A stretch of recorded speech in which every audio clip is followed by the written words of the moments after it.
अध्याय 151 से 170। बेशक केवल 7 वर्ष की उम्र होने के बावजूद वह पहले ही शोधन क्षेत्र के दूसरे स्तर पर पहुंच चुकी थी, जो कि अधिकांश सामान्य साधकों से कहीं अधिक था। युयान, आपके गुरु आपकी साधना का स्तर बढ़ाने में आपकी सहायता करेंगे। आपको अपने शरीर में आध्यात्मिक शक्ति के संचलन पथ को याद रखना होगा। रहस्यलोक छोड़ने के बाद भी आपको इसी तकनीक के अनुसार साधना जारी रखनी चाहिए। राहुल ने अपने युवा शिष्य की ओर देखा और मुस्कुराते हुए कहा, हाँ गुरुजी। देविका ने आज्ञाकारी भाव से सिर हिलाया। बहुत अच्छा, चलो शुरू करते हैं। जैसे ही उसने बोलना खत्म किया, राहुल ने देविका को पालथी मारकर बैठने का इशारा किया। फिर उसने अपना हाथ बढ़ाकर धीरे से उसकी पीठ पर रख दिया। इस छोटी लड़की की समझ का मूल्य 600 से अधिक था।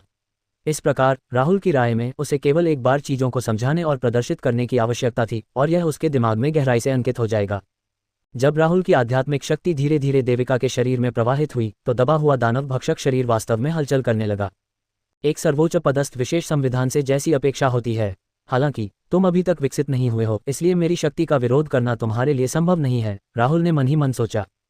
उद्धरण डॉट डॉट डॉट जब से वह त्यानरूप्य महाद्वीप में आया है, दानव भक्षक शरीर को अब तक का सबसे शक्तिशाली विशिष्ट शरीर कहा जा सकता है। यहाँ तक कि उसका तलवार अधिपति शरीर और जन्मजात द्विआत्मा काया भी उससे कहीं कमतर थी। राहुल की आध्यात्मिक शक्ति गर्मधारा की लहर की तरह थी, जो धीरे धीरे देविका के शिरोबिंदु से होकर बह रही थी। दानव भक्षक शरीर के कारण देविका की शिरोबिंदुएं कठोर और काफी मजबूत हो गई थीं। अब राहुल की आध्यात्मिक शक्ति से पोषित होकर वे धीरे धीरे चौड़ी होती गईं। जैसे जैसे समय धीरे धीरे बीतता गया, देविका की आभा भी मजबूत होती गई। शोधन क्षेत्र का तीसरा स्तर, शोधन क्षेत्र का चौथा स्तर, शोधन क्षेत्र का पांचवां स्तर, शोधन क्षेत्र का छठा स्तर। अल्पविराम। उसी समय राहुल की अभिव्यक्ति धीरे धीरे गंभीर हो गई, जैसा कि दानव भक्षक शरीर से अपेक्षित था। यहाँ तक कि शोधन क्षेत्र को भेदने के लिए भी बड़ी मात्रा में ऊर्जा की आवश्यकता थी। वह उसके शरीर में जो आध्यात्मिक शक्ति संचारित कर रहा था, वह उस मात्रा के बराबर थी जो एक क्यूई रूपांतरण क्षेत्र साधक को पार करने के लिए आवश्यक थी। लेकिन ये भी अच्छा है, उसका शरीर मेरी आध्यात्मिक शक्ति को और ज्यादा झेल पाएगा और मैं इस व्यवस्था से बेहतर इनाम पा सकूंगा, राहुल ने मन ही मन सोचा। शोधन क्षेत्र का 7वां स्तर, शोधन क्षेत्र का 8वां स्तर, शोधन क्षेत्र का 9वां स्तर। अल्पविराम। चिंकी, जो उसके बगल में था, सदमे में ये दृश्य देख रहा था। डॉट डॉट तो यही कारण था कि एल्डर राहुल के शिष्यों का साधना स्तर इतनी तेजी से बढ़ा। ये सब एल्डर राहुल की आध्यात्मिक शक्ति के संचार के कारण था। हालांकि क्या इससे एल्डर राहुल की अपनी साधना प्रभावित नहीं होगी? एल्डर राहुल पर इसका कोई प्रभाव क्यों नहीं पड़ा? यह शायद पूरे त्यानरूप्य महाद्वीप में केवल राहुल ही ऐसा कर सकता था। कोई भी समझदार साधक अपने शिष्यों में अपनी आध्यात्मिक शक्ति का संचार नहीं कर सकता था। आखिरकार ये सब उनकी अपनी कड़ी मेहनत और साधना का ही हिस्सा था। ये सोचकर चिंकी ने अनजाने में गहरी आह भरी। वह उस समय एल्डर राहुल की शिष्या क्यों नहीं बनी? शोधन क्षेत्र का 10वां स्तर, क्यूई परिवर्तन क्षेत्र का पहला स्तर, क्यूई परिवर्तन क्षेत्र का दूसरा स्तर, क्यूई परिवर्तन क्षेत्र का तीसरा स्तर, क्यूई परिवर्तन क्षेत्र का चौथा स्तर, क्यूई परिवर्तन क्षेत्र का 5वां स्तर। अल्पविराम। क्यूई परिवर्तन क्षेत्र का 8वां स्तर, क्यूई परिवर्तन क्षेत्र का 9वां स्तर। अल्पविराम। देविका का साधना स्तर तेजी से बढ़ रहा था। जब तक वह क्यूई परिवर्तन क्षेत्र के 10वें स्तर तक नहीं पहुंची, तब तक ये समाप्त नहीं हुआ। बेशक ये राहुल ही था जिसने आध्यात्मिक शक्ति संचार को रोकने का फैसला किया। डॉट डॉट यद्यपि उसका दानव भक्षक शरीर अपनी सीमा तक नहीं पहुंचा था, फिर भी उसने आध्यात्मिक शक्ति संचार को रोकने का निर्णय लिया। आखिरकार अचानक बढ़ी हुई शक्ति को नियंत्रित करना और उसके अनुकूल ढलना मुश्किल होता है। इसलिए राहुल ने अभी यहीं रुकने का फैसला किया। इस तरह देविका अपनी आध्यात्मिक शक्ति पर बेहतर नियंत्रण रख पाएगी। हालांकि दानव भक्षक शरीर वाकई खास था। राहुल की भविष्यवाणी के अनुसार अगर वह आगे बढ़ता तो देविका बहुत संभव था कि वह सच्चे सार क्षेत्र में प्रवेश कर जाता और कुछ छोटे क्षेत्रों में आगे भी बढ़ जाता। इस नासमझ लड़की ने इतनी कम उम्र में ही एक बेहद दर्दनाक अनुभव झेला था। एक शिक्षक होने के नाते स्वाभाविक रूप से उसे उसके बारे में सोचना ही था। जब चिंकी ने देविका की आभा में परिवर्तन देखा तो वह दंग रह गई। ये तो बहुत ही हास्यास्पद था। क्यूई परिवर्तन क्षेत्र का 10वां स्तर। इसके अलावा उसकी तीव्र सफलताओं के बावजूद उसके दानतियान में आध्यात्मिक शक्ति अत्यंत स्थिर और मजबूत थी। क्या ये दूसरों को मांस खाते हुए देखने का एक उत्कृष्ट उदाहरण नहीं है, जबकि आप सूप भी नहीं पी सकते? डिंग। चूंकि मेजबान ने अपने शिष्य में 46 दिनों की साधना के बराबर आध्यात्मिक शक्ति का संचार किया है, मेजबान को यादृच्छिक रूप से 321 गुना महत्वपूर्ण पुरस्कार मिला है। बधाई हो, मेजबान ने 14,766 दिनों की साधना प्राप्त कर ली है। जैसे ही सिस्टम की अधिसूचना बजी, राहुल का शरीर थोड़ा कांप उठा। अरे, ये तो 300 से भी ज्यादा बार हुआ। ये तो 40 साल की मेहनत थी। भाग्यशाली सितारा। ये छोटी बच्ची निश्चित रूप से मेरी भाग्यशाली सितारा है। कुछ ही क्षणों बाद राहुल के डेंटियन से अचानक शक्ति का एक उभार फूट पड़ा। उसके अंग और हड्डियां चमकदार दिव्य तत्वों से भर गईं, जिससे उसका शरीर तेजी से परिष्कृत हो गया। उसी समय एक अतुलनीय रूप से भयानक आभा अचानक फैल गई, लेकिन इसे राहुल ने तुरंत नियंत्रित कर लिया। जल्द ही राहुल के शरीर पर साधक की आभा का नामोनिशान मिट गया। अब वह किसी साधारण व्यक्ति से अलग नहीं लग रहा था। हो, चिंकी ने कुछ नोटिस किया था। क्या उसने वास्तव में एल्डर राहुल के शरीर के चारों ओर एक विनाशकारी आभा महसूस की थी? क्या हो रहा था? एकता क्षेत्र का दूसरा स्तर, और मैं एकता क्षेत्र के तीसरे स्तर से सिर्फ आधा कदम दूर हूं। उसका वर्तमान जन्मजात अस्थिमान पहले ही 500 अंक पार कर चुका था। हालांकि इतने ऊंचे जन्मजात अस्थिमान के बावजूद वह 40 वर्षों की साधना के बाद ही एकता क्षेत्र के दूसरे स्तर तक पहुंच पाया था। ये दिखाने के लिए पर्याप्त था कि एकता क्षेत्र विशेषज्ञ के लिए इसे तोड़ना कितना कठिन था। अब समझ में आया कि एकता लोक तक पहुंचने वाले सभी साधक बुरे राक्षस क्यों थे। युवा साधकों के लिए एकता लोक तक पहुंचना मूलतः असंभव था, जब तक कि किसी साधक का जन्मजात अस्थि मूल्य 700 अंक या उससे अधिक न हो। हालांकि इतनी दुर्लभ प्रतिभा छोटे से अरुणाचल क्षेत्र में कैसे प्रकट हो सकती है? वाह, राहुल ने गहरी सांस ली। जिस काम को पूरा करने में उन्हें 40 साल लग गए, वह उनकी अद्भुत प्रणाली के कारण एक क्षण में पूरा हो गया। यदि वह भिक्षु अब उसके सामने प्रकट होता तो राहुल उसे एक साधारण हथेली के प्रहार से मार सकता था। राहुल ने अपने शरीर में बढ़ती आध्यात्मिक शक्ति की जांच की। यद्यपि वह केवल एक छोटे से क्षेत्र में ही आगे बढ़ा था, फिर भी ताकत में अंतर बहुत बड़ा था। जब भी एक एकता क्षेत्र का साधक किसी छोटे क्षेत्र में आगे बढ़ता तो उसकी शक्ति में भारी गुणात्मक परिवर्तन होता। ऐसा कहा जाता था कि जब कोई साधक एकता क्षेत्र के 10वें स्तर पर पहुंच जाता था तो उसका भौतिक शरीर अमर हो जाता था। हालांकि बहुत तेजी से आगे बढ़ने के कुछ नुकसान भी थे। उदाहरण के लिए वर्तमान राहुल, क्योंकि उसने पहले मीलुओ फूल को परिष्कृत किया था, उसकी आध्यात्मिक भावना को बढ़ाया और संयमित किया गया था, जिससे उसे अपनी आध्यात्मिक भावना और अपने दानत्यान में आध्यात्मिक शक्ति पर पूर्ण नियंत्रण मिला। अब जब वह एकता क्षेत्र के दूसरे स्तर पर पहुंच गया था तो उसकी आध्यात्मिक शक्ति पर उसका नियंत्रण लगभग 93% से 95% तक गिर गया था। यदि वह अपना पूर्ण नियंत्रण पुनः प्राप्त करना चाहता था तो उसे कुछ समय एकांत साधना में बिताना होगा। हालांकि अब वह एक रहस्यमय क्षेत्र में था और यहाँ सबसे महत्वपूर्ण काम था स्वर्गीय खजाने को खोजना।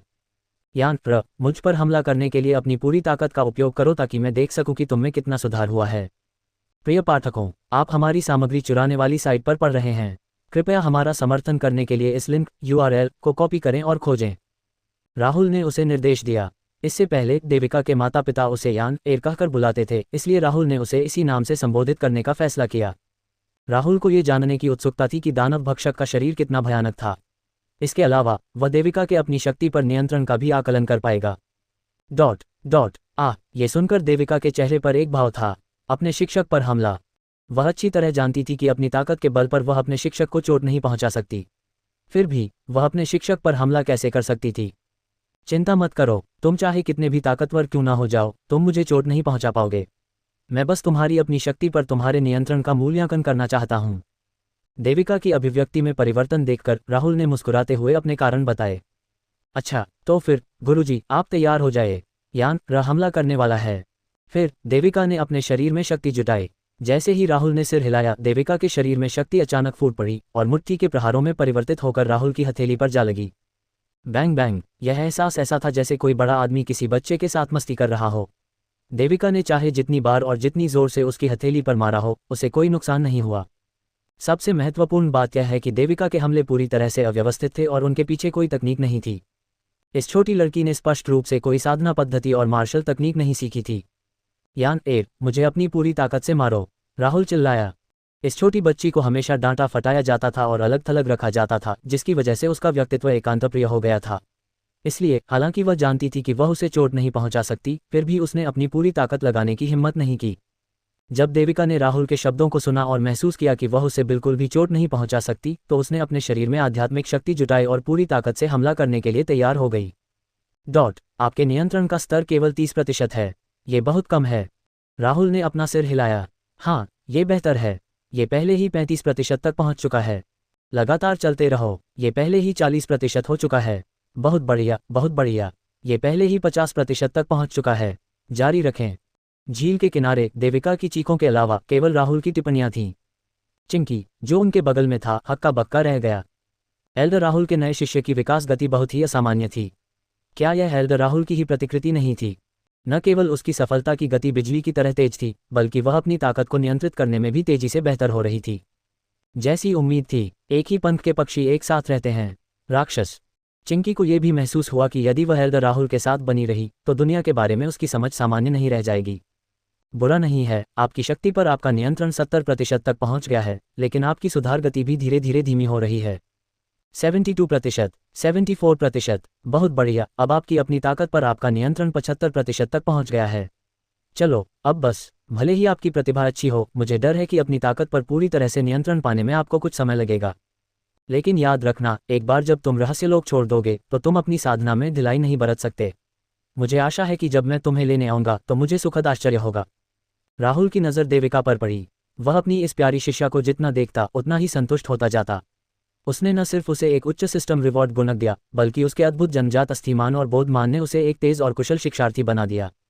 इसके अलावा देविका के हमलों के माध्यम से राहुल ने पहले ही दानव भक्षक शरीर के बारे में कुछ अंतर्दृष्टि प्राप्त कर ली थी। मार्शल तकनीकों के संवर्धन पर भरोसा किए बिना भी एक साधारण 10वें स्तर का क्यूई परिवर्तन क्षेत्र साधक देविका के सामने कुछ भी नहीं था। इसके अलावा उसके दानतीयन में आध्यात्मिक शक्ति की ताकत के संदर्भ में यहाँ तक कि तीसरे स्तर के सच्चे सार क्षेत्र के साधक भी उसकी तुलना नहीं कर सकते थे।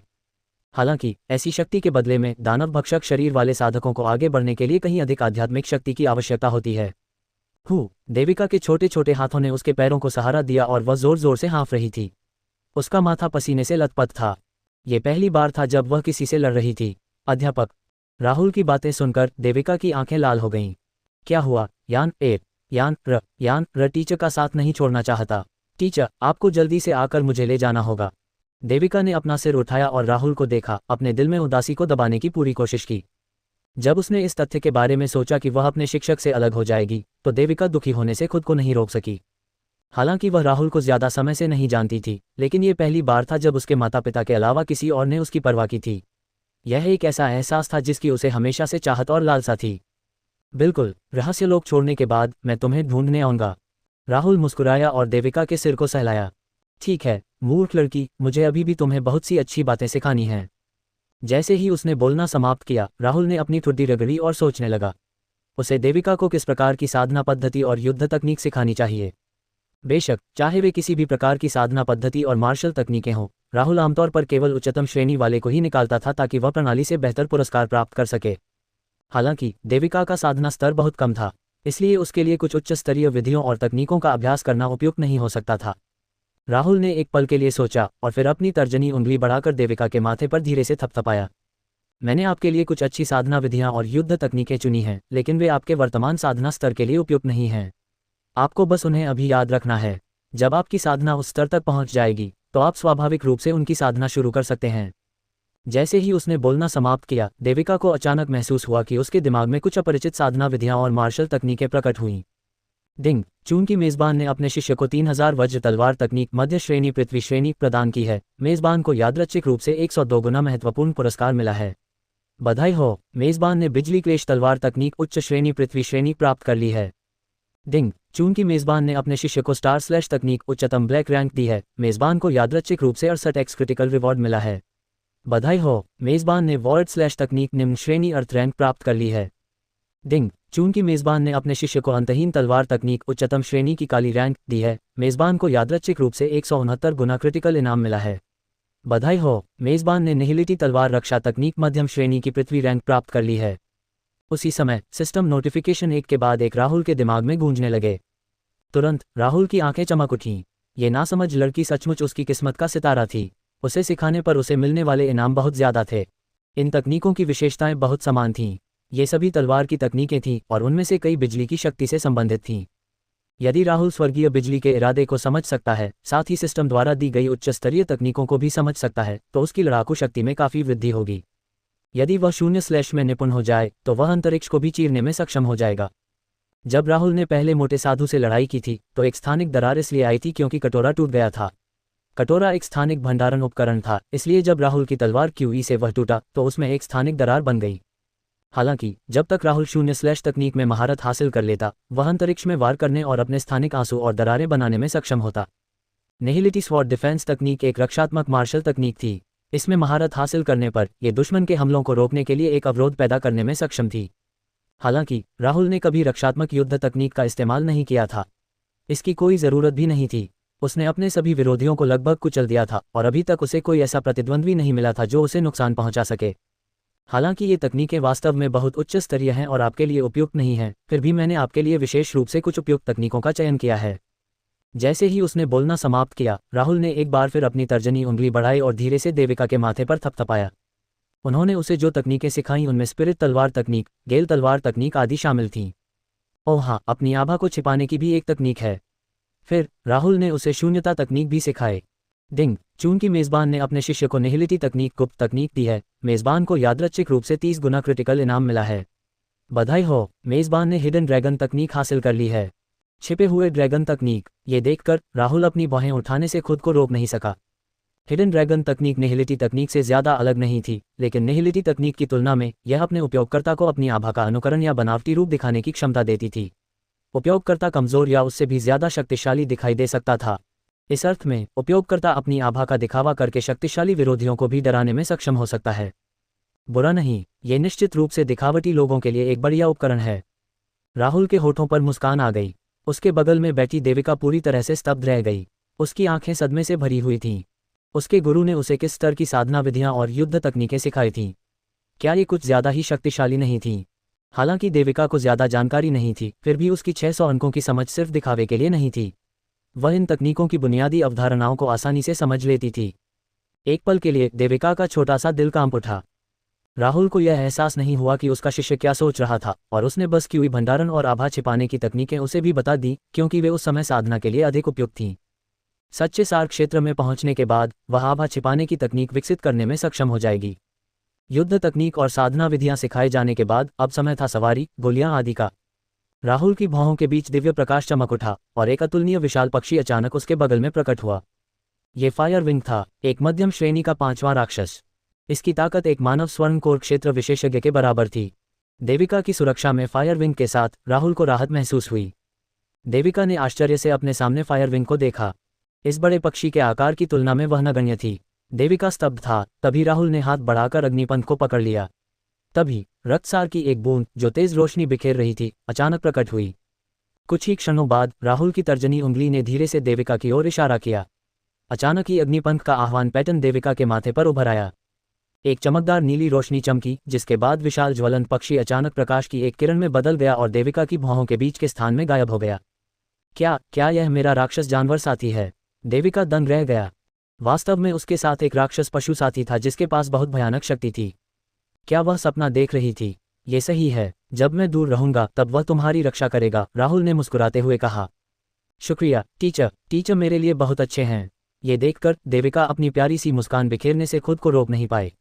उसके नाजुक छोटे हाथ ने राहुल की बांह को खींचा। डिंग, चूंकि मेज़बान ने अपने शिष्य को एक फायर विंग मध्य श्रेणी टियर 5 दिया है, मेज़बान को एक यादृच्छिक 98x क्रिटिकल इनाम मिला है। बधाई हो, मेज़बान को ब्लैक फ्लेमिंग ईगल निम्न श्रेणी टियर 6 मिल गया है। जैसे ही सूचना समाप्त हुई, राहुल के सिस्टम स्टोरेज में अचानक एक विशाल चील प्रकट हुई। उसके पंख काले थे और उसकी चोंच सोने की तरह चमक रही थी। इसके अलावा पक्षी के मुकुट पर एक काली लौ थी। ब्लैक फ्लेम ईगल प्रथम स्तरीय एकता क्षेत्र साधक जितना ही शक्तिशाली था। इसकी जांच करने के बाद राहुल ने महसूस किया कि साधारण प्रथम स्तरीय एकता क्षेत्र साधक ब्लैक फ्लेम ईगल का मुकाबला नहीं कर पाएंगे। ईमानदारी से कहें तो उन्होंने वाहन बदलने से पहले एक बार भी फायर विंग का इस्तेमाल नहीं किया था। ये कुछ हद तक बेकार था। उसे भविष्य में अपनी सवारी का और ज़्यादा इस्तेमाल करना था, वरना ये बस देने और लेने का एक अंतहीन चक्र बनकर रह जाएगा। इसके अलावा वह ये जानने को भी उत्सुक था कि एकता क्षेत्र का वाहन कितना तेज होगा। उड़ने वाले राक्षस जानवर समान साधना स्तर पर मनुष्यों से भी तेज होने के लिए जाने जाते थे। यदि उस समय उसके पास काला ज्वलंत ईगल होता तो भिक्षु संभवतः बच नहीं पाता। फिर राहुल ने ध्यान से कुछ गोलियां चुनी और देविका को दे दी। उसे सिस्टम से संबंधित इनाम भी मिले। बेशक पहले के उच्च पुरस्कार गुणकों की तुलना में ये अधिक सामान्य थे। और ठीक है, मैंने तुम्हें अभी तक स्टोरेज रिंग नहीं दी है। राहुल को ये बात तब समझ आई जब उसने देविका के छोटे हाथों को सारी गोलियां पकड़ने की बेतहाशा कोशिश करते देखा। वह हंस पड़ा। उसने कुछ भंडारण अंगूठियां चुनी, लेकिन पाया कि उसकी उंगलियां अंगूठियों के लिए बहुत छोटी थीं। फिर राहुल ने ध्यान से अपनी स्टोरेज रिंग में खोजबीन की। थोड़ी देर ढूंढने के बाद उसे आखिरकार एक उपयुक्त स्टोरेज ब्रेसलेट मिल ही गया। इस स्टोरेज ब्रेसलेट का आकार देविका के लिए बिल्कुल सही था और इसमें चीजें भी रखी जा सकती थीं। जहां एक ओर सामान रखने के लिए अंगूठियां प्रमुख सहायक वस्तुएं थीं, वहीं दूसरी ओर सामान रखने के लिए कंगन और बेल्ट भी थे। मोटे साधु के कटोरे जैसी दुर्लभ वस्तुएं भी थीं। ये कंगन उस समय ग्रीनवुड संप्रदाय से लूटपाट के दौरान प्राप्त किया गया था।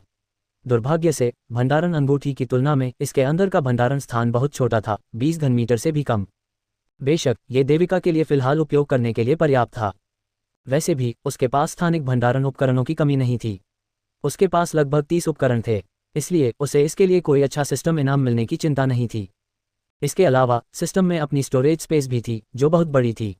राहुल ने जो चीज़ें अंदर फेंकी थीं उनमें से कुछ ने तो अंदर बहुत कम जगह घेरी थी। देविका को स्टोरेज ब्रेसलेट का इस्तेमाल करना सिखाने के बाद राहुल को एक और बात सूझी। उसने हाथ बढ़ाकर स्टोरेज ब्रेसलेट पर हल्के से थपथपाया, जिससे ब्रेसलेट के स्थानिक उतार चढ़ाव छिप गए। इस प्रकार जब तक देविका अन्य साधकों के सामने भंडारण कंगन का उपयोग नहीं करता, तब तक एकता क्षेत्र से नीचे के साधक कंगन के स्थानिक उतार चढ़ाव को नहीं जान पाएंगे। जैसा कि कहावत है, लालच के कारण एक निर्दोष व्यक्ति को भी दोषी ठहराया जा सकता है। ये छोटी बच्ची सिर्फ 7 साल की थी और अभी भी कमज़ोर थी। अगर दूसरे साधकों को पता चलता कि उसके पास एक संग्रहणीय कंगन है तो वे ज़रूर उसे उससे छीनने की कोशिश करते। हालांकि राहुल को यह छोटा सा संग्रहण कंगन पसंद नहीं आया, लेकिन आम साधकों की नज़र में इसे एक अत्यंत दुर्लभ स्थानिक संग्रहण खजाना कहा जा सकता है। यहाँ तक कि आम बैंगनी आत्मा लोक के साधकों के पास भी संग्रहण वलय नहीं हो सकता। ये गोली जिंदगी लौटाने वाली गोली है। जब तुम वापस आओगे तो इसे अपनी माँ को खिला देना और वह ठीक हो जाएंगी। इस समय राहुल ने अपनी आस्तीन लहराई और जीवन शक्ति की एक मजबूत आभा से भरी एक गोली अचानक प्रकट हुई। गुरुजी, क्या आपने सच कहा? क्या ये गोली सचमुच मेरी माँ को ठीक कर सकती है? ये सुनकर देविका अपने कपड़ों के कोनों को कसकर पकड़ने से खुद को रोक नहीं सकी और उसकी आवाज़ कांपने लगी। बिल्कुल, रहस्यलोक बंद होने के बाद तुम अपनी माँ को इसे खाने के लिए कह सकते हो। गोली के अंदर की औषधीय शक्ति परिष्कृत होने पर वह ठीक हो जाएगी, राहुल ने कहा। उन्होंने देविका से पहले ही जान लिया था कि उसकी माँ की स्थिति बहुत आशावादी नहीं थी। बेशक यह कोई सामान्य बीमारी नहीं थी, क्योंकि वह लंबे समय से देविका के साथ थी। उसकी किस्मत और जीवन शक्ति को दानव भक्षक शरीर ने निगल लिया था। इसके अलावा अपने पिता की मृत्यु की खबर सुनने के बाद उनकी माँ को बहुत बड़ा झटका लगा था और वह फिलहाल बिस्तर पर थीं। ये जीवन पुनर्प्राप्ति की गोली एक तृतीय श्रेणी की गोली थी जिसे राहुल ने रहस्यलोक में प्रवेश करने से पहले परिष्कृत किया था। इस गोली में शक्तिशाली जीवन शक्ति थी, इसलिए जब तक लड़की की माँ इसे खा लेती वह जल्दी ठीक हो जाती। धन्यवाद शिक्षक, बहुत बहुत धन्यवाद, अब मेरी माँ बच जाएगी। देविका ने उत्साह से गोली ले ली। उसके गुलाबी गाल कृतज्ञता के आंसुओं से भरे हुए थे। वह सिर्फ 7 साल की बच्ची थी, लेकिन अपनी माँ की बीमारी का इलाज कराने के लिए वह अकेले ही रहस्यलोक में चली गई। ये दिखाने के लिए काफ़ी था कि उसकी माँ उसके लिए कितनी महत्वपूर्ण थी। अगर वह राहुल से न मिली होती तो शायद उसे कोई आध्यात्मिक जड़ी बूटी न मिलती। दरअसल वह शायद रहस्यलोक में भी जीवित नहीं बच पाती। डिंग, चूंकि मेज़बान ने अपने शिष्य को स्पिरिट बर्स्ट फूल दिया है, मेज़बान को यादृच्छिक रूप से 30 गुना क्रिटिकल इनाम मिला है। बधाई हो, मेज़बान को वरीड क्लाउड घास मिल गई है। डिंग, चूंकि मेज़बान ने अपने शिष्य को अग्नि मेघ फल दिया है, मेज़बान को यादृच्छिक रूप से 36 गुना क्रिटिकल इनाम मिला है। बधाई हो, मेज़बान को रक्त लाल फल मिल गया है। डिंग, चूंकि मेज़बान ने अपनी शिष्या को उसके जन्मजात अस्थिमान को 6 अंक बढ़ाने में मदद की है, मेज़बान को यादृच्छिक रूप से 3 गुना महत्वपूर्ण पुरस्कार मिला है। बधाई हो, मेज़बान ने 18 जन्मजात अस्थिमान अंक प्राप्त कर लिए हैं। अल्पविराम। उसी समय सिस्टम नोटिफिकेशन की आवाज़ लगातार राहुल के दिमाग में गूंज रही थी। राहुल ने कई खजाने निकाले थे जो एक साधक के जन्मजात अस्थि मूल्य और बोध मूल्य को बढ़ा सकते थे। फिर उसने देविका को उन्हें परिष्कृत करने में मदद की ताकि वह इस प्रणाली से कई पुरस्कार प्राप्त कर सके। अल्पविराम। देविका। बोधमान 601, जन्मजात अस्थिमान 627। राहुल। बोधगम्यता मान 529, जन्मजात अस्थिमान 616। अल्पविराम। उसी समय राहुल का जन्मजात अस्थिमान भी 600 अंकों से अधिक हो गया। हालांकि राहुल को एक बहुत ही गंभीर समस्या का पता चला। जब तक पुरस्कार जन्मजात अस्थि मूल्य और समझ मूल्य से संबंधित थे, गुणक बहुत कम थे। ये बात तब और भी स्पष्ट हो गई जब उनके सहज अस्थि मूल्य और बोध मूल्य 500 अंक से ऊपर पहुंच गए। फिर भी इससे क्या फर्क पड़ता था? उन्हें बस अपने शिष्यों के सहज अस्थि मूल्य और बोध मूल्य को बार बार बढ़ाना था। मुझे अभी भी इस लड़की को सुरक्षित रहने के लिए और अधिक तुरुप के पत्ते देने की जरूरत है, राहुल ने मन ही मन सोचा। डिंग, चूंकि मेज़बान ने अपने शिष्य को एक आक्रामक Z टोकन एकता क्षेत्र का तीसरा स्तर दिया है, मेज़बान को यादृच्छिक रूप से 11x क्रिटिकल इनाम मिला है। बधाई हो, मेज़बान को एक आक्रामक Z टोकन एकता क्षेत्र का चौथा स्तर प्राप्त हुआ है। डिंग, चूंकि मेज़बान ने अपने शिष्य को गति बढ़ाने वाला Z टोकन एकता क्षेत्र का दूसरा स्तर दिया है, मेज़बान को यादृच्छिक रूप से 10 गुना महत्वपूर्ण इनाम मिला है। बधाई हो, मेज़बान को गति बढ़ाने वाला Z टोकन एकता क्षेत्र का तीसरा स्तर मिल गया है। डिंग, चूंकि मेज़बान ने अपने शिष्य को एक सुरक्षात्मक Z टोकन एकता क्षेत्र का तीसरा स्तर दिया है, मेज़बान को एक यादृच्छिक 4x क्रिटिकल इनाम मिला है। बधाई हो, मेज़बान को एक सुरक्षात्मक Z टोकन एकता क्षेत्र का तीसरा स्तर प्राप्त हुआ है। राहुल को सिस्टम से पुरस्कारों का एक और दौर प्राप्त हुआ। सबसे बड़ा आश्चर्य निस्संदेह आक्रामक जेड टोकन था। उसने वास्तव में एक जेड टोकन प्राप्त किया था जिसमें चौथे स्तर के एकता क्षेत्र विशेषज्ञ की शक्ति थी। ये 3 जेड टोकन मेरे द्वारा तुम्हें दिए जा रहे सबसे बड़े तुरुप के पत्ते हैं। अगर तुम्हारा सामना किसी ऐसे दुश्मन से हो जिसे तुम्हारा राक्षसी जानवर भी न हरा सके, तो तुम इन 3 तुरुप के पत्तों का इस्तेमाल कर सकते हो। समझे यान? राहुल ने देविका से कहा। ठीक है गुरुजी, मैं इसे याद रखूंगा। देविका ने बहुत गंभीरता से सिर हिलाया। ठीक है। राहुल मुस्कुराए। अब जबकि जो कुछ दिया जाना चाहिए था वह सब दे दिया गया था, उसे आशा थी कि यह लड़की रहस्यवादी क्षेत्र छोड़ने के बाद खुद को सुरक्षित रख पाएगी। राहुल ने एक पल सोचा, फिर अपनी आस्तीन लहराए। देविका के शरीर पर अचानक कई निशान उभर आए। ये निशान देविका के आभामंडल को छिपा रहे थे और उसके साधना स्तर को ऐसे दिखा रहे थे जैसे वह अभी अभी शुद्धिकरण क्षेत्र के दूसरे स्तर पर पहुंची हो। इस तरह लड़की की बड़ी बहनों को उसके बारे में जल्दी ही कोई असामान्य बात पता नहीं चलेगी जिससे उसे बहुत परेशानी से बचाया जा सकेगा। इस समय राहुल को अचानक एक अजीब नज़र का एहसास हुआ। उनके बगल में खड़ी चिंकी ये सब मुंह खोले देख रही थी। उसकी आंखों में छिपी कड़वाहट भरी हुई थी। वह कुछ भी नहीं कर सकती थी। लोगों की तुलना करना सचमुच क्रोधित करने वाला था। एल्डर राहुल बहुत ही अद्भुत थे। वे वास्तव में एक मानव आकार के खजाने के भंडार थे। उन्होंने देविका को कई ऐसे खजाने दिए थे जिन्हें पाने के लिए कोर निर्माण क्षेत्र के विशेषज्ञ भी लालायित थे। उसे लगा कि अगर वह एल्डर राहुल के साथ बहुत लंबे समय तक रही तो वह सचमुच पागल हो जाएगी। चिंकी, इधर आओ। राहुल ने चिंकी के चेहरे पर आए बदलाव को देखा और हंस पड़ा।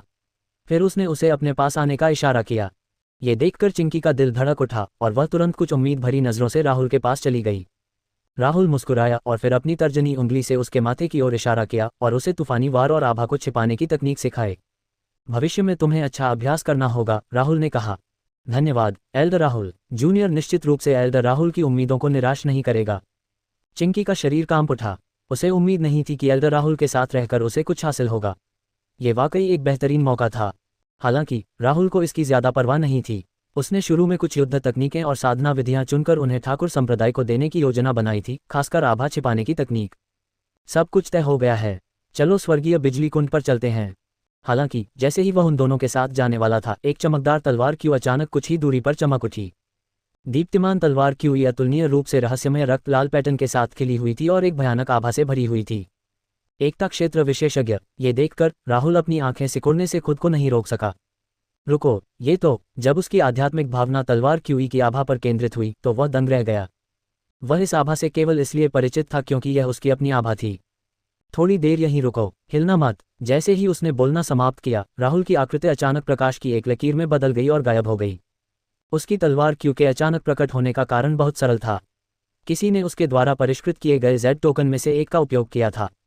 उसने केवल 3 जेड टोकन परिष्कृत किए थे और वे तीनों यू के पास थे। दूसरे शब्दों में, आयु को अपना तुरुप का पत्ता इस्तेमाल करने के लिए मजबूर किया गया था। गति बढ़ाने वाले जेड टोकन से एक दिव्य प्रकाश निकला जो यू के चारों ओर लिपट गया और वह उल्कापिंड की तरह आकाश में उड़ गई।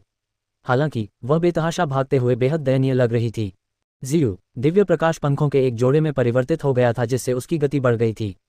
धिक्कार है, अभी तो सिर्फ सुरक्षा देने वाला जेड टोकन बचा है। अगर यह आदमी मुझे पकड़ ले तो क्या मुझे सुरक्षा देने वाला जेड टोकन इस्तेमाल करना चाहिए या खजाना सौंप देना चाहिए? अपने पीछे भयावह आभा को महसूस करते हुए यू ने दांत पीस लिए। उसकी आंखें अनिच्छा से भरी थीं। संयोगवश यू को एक अत्यंत विशेष आत्मा फल मिल गया था। यद्यपि वह नहीं जानती थी कि यह क्या है, लेकिन इससे निकलने वाली प्रबल आध्यात्मिक ऊर्जा के उतार चढ़ाव को देखते हुए यह स्पष्ट रूप से एक अत्यंत दुर्लभ स्वर्गीय खजाना था। हालांकि जैसे ही वह आत्मिक फल लेकर जाने वाली थी, एक बिन बुलाया मेहमान आ धमका। एक भिक्षु आकाश से उतरा और बुदबुदाया, भिक्षादाता, ये वस्तु बौद्ध धर्म के भाग्य में है। मुझे आशा है कि आप इसे दे सकेंगे। यू स्वाभाविक रूप से सहमत नहीं हुई। साधु तुरंत क्रोधित हो गया और यू की अंगूठी छीनने की कोशिश की। यू कैसे चुपचाप खड़ी होकर उसे ऐसा करते देख सकती थी? उसकी संग्रहण अंगूठी में न केवल वह आध्यात्मिक फल था जो उसने अभी अभी प्राप्त किया था, बल्कि वे उपहार भी थे जो राहुल ने उसे दिए थे। हालांकि उसे इस बात का डर था कि उस साधु का आभामंडल बेहद भयानक था। उसके आध्यात्मिक दबाव के कारण ये साधु लगभग उसके गुरु जितना ही शक्तिशाली लग रहा था। यू ने तुरंत उस आक्रामक जेड टोकन का इस्तेमाल किया जो राहुल ने उसे दिया था। एक क्षण में तेजस्वी और अत्याचारी तलवार क्यू आकाश में उड़ी और भिक्षु की ओर झपटी। जब भिक्षु ने यह देखा तो वह तुरंत चौंक गया। हालांकि तलवार की एक भी क्यू वार उसे घायल नहीं कर सकती थी। यू भी बहुत निर्णायक थी। जब हमला नाकाम रहा तो उसने तुरंत अपनी गति बढ़ाने वाली जेड टोकन का इस्तेमाल किया और अपनी जान बचाने के लिए भाग गई। टैंट्रमैक्स। हालांकि जैसे जैसे समय बीतता गया, यू उलझन में पड़ गया। वह भयानक साधु जो उसका पीछा कर रहा था दूर होता जा रहा था। यू को यह नहीं पता था कि हालांकि भिक्षु ने तलवार क्यू को फाड़ दिया था और थोड़ी देर के लिए उसका पीछा किया था, उसकी अभिव्यक्ति जल्दी से बदल गई। इस तलवार क्यू हमले से उसे एक अत्यंत परिचित आभा महसूस हुई। यह उस युवा एकता क्षेत्र विशेषज्ञ की तलवार क्यूई थी। यद्यपि शक्ति के संदर्भ में इसकी तुलना उस भयानक तलवार क्यूई से नहीं की जा सकती थी जिसका उपयोग राहुल ने पहले उसके साथ युद्ध करते समय किया था, ये वास्तव में उसी व्यक्ति की शक्ति थी। पाठकों, हमारी सामग्री चोरी की गई है। कृपया हमें समर्थन देने के लिए इस लिंक URL को कॉपी करें और खोजें। आक्रामक Z टोकन को राहुल ने तब परिष्कृत किया था जब वह कोर फॉर्मेशन क्षेत्र के चरम पर था। स्वाभाविक रूप से ये भिक्षु को नुकसान नहीं पहुंचा पाएगा। हालांकि इससे भिक्षु कभी भी डर गया। ये छोटी लड़की या तो उस व्यक्ति की बहन थी या उसकी शिष्या। साधु को यह उम्मीद नहीं थी कि इतनी देर तक दौड़ने के बाद उसे उस व्यक्ति से संबंधित कोई व्यक्ति मिल जाएगा। उसने तुरंत पीछा करना बंद करने का फैसला किया। आखिरकार वह इस बात की गारंटी नहीं दे सकता था कि लड़की के पास अभी भी उस व्यक्ति का एक और तुरुप का पत्ता है। फिर भिक्षु एक प्रकाश की किरण में बदल गया और पागलों की तरह भाग गया। अध्यापक यू, जो दयनीय स्थिति में भाग रही थी, जब उसने राहुल को आते देखा तो उसकी खुशी का ठिकाना न रहा। यू, जिस दिशा से मैं आया हूं उसी दिशा में उड़ो। चिंकी वहीं है। मैं अभी वापस आऊंगा। राहुल ने उड़ने और दूर गायब होने से पहले केवल कुछ शब्द कहे। ठीक है गुरुजी। ... ये देखकर यू खुश हो गया। उसकी शिक्षिका निस्संदेह उस साधु का पीछा करने वाली थी। उसने सोचा भी नहीं था कि उसकी शिक्षिका इतनी पास होगी। इससे उसे ज्यादा सुरक्षित महसूस हुआ। स्वूश, वह भिक्षु जो दूर भाग रहा था, अचानक उसे एक भयानक आभा अपनी ओर आती हुई महसूस हुई। जब उसने पीछे मुड़कर देखा तो वह इतना डर गया कि वह लगभग आसमान से गिर पड़ा। भाड़ में जाओ, ये वही है। साधु कांपने लगा। यह आदमी यहाँ कैसे आया? ये रहस्यमय क्षेत्र इतना विशाल था और उसने अपना सारा समय भागते हुए और अपने निशान छिपाते हुए बिताया था। फिर भी वह इस राक्षस से कैसे टकरा गया? क्या ये हो सकता है कि यह आदमी भी स्वर्गीय बिजली कुंड में जाना चाहता था? अरे यार, मैं ये कैसे नहीं सोच सकता था। साधु अपने आप को थप्पड़ मारना चाहता था। हालांकि वह ज्यादा घबराया नहीं था। राहुल उसे हरा तो सकता था, लेकिन उसे पहले उसे पकड़ना था। वह बस कुछ और बौद्ध मनकों को कुचलकर बच निकल सकता था। उसने पीड़ा भरे भाव से अपने हाथ में रखी बौद्ध मालाओं की ओर देखा। फिर दांत पीसते हुए उसने 2 और मालाएं कुचल दीं। ये चीजें बहुत कीमती थीं और उपभोग्य थीं। एक मन का कुचलने से उसके पास एक मन का कम हो जाता था। हालांकि अब जब वह जीवन मरण की स्थिति में था तो उसे एक निर्णायक निर्णय लेना ही था। अन्यथा बहुत संभव था कि वह राहुल के हाथों मर जाता। भिक्षु ने बौद्ध मोतियों को कुचल दिया और फिर उसकी गति पागलों की तरह बढ़ गई। हालांकि जब उसने पीछे मुड़कर देखा तो उसके चेहरे का भाव फिर से काफी बदल गया। ... ये कैसे संभव है? राहुल की गति भी बढ़ गई थी। राहुल न सिर्फ उसकी गति से मेल खा रहा था, बल्कि ऐसा भी लग रहा था जैसे वह उसके बराबर पहुंच रहा हो। साधु पूरी तरह से हैरान रह गया। क्या इस आदमी ने भी अपना तुरुप का पत्ता चला दिया? और इसके चेहरे पर जानलेवा भाव थे। साफ था कि जब तक इनमें से एक मर न जाए इसे चैन नहीं मिलेगा। मालिक, मुझे लगता है कि हमारा मिलना तय है। आप रुककर एक कप चाय क्यों नहीं पीते? इसी समय अचानक भिक्षु के कानों में एक उपहासपूर्ण आवाज गूंजी। साधु इतना डर गया कि वह तुरंत उछल पड़ा। उसका पूरा शरीर रोंगटे खड़े हो गए। यह आदमी पहले ही उसे पकड़ चुका था। वह पहले ही 2 बौद्ध मोतियों को कुचल चुका था और अधिक मोतियों को कुचलने से उसकी गति में और वृद्धि नहीं होगी। वाह! प्रकाश की किरण ने क्षण भर में ही भिक्षु को पकड़ लिया। उसी समय भिक्षु ने भी राहुल की आभा को महसूस किया और उसकी अभिव्यक्ति तुरंत बदल गई। उसके आसपास बढ़ी हुई शक्ति का कोई निशान नहीं था। क्या इसका मतलब यह नहीं था कि उसकी वर्तमान गति उसकी अपनी शक्ति से ही प्राप्त हुई थी?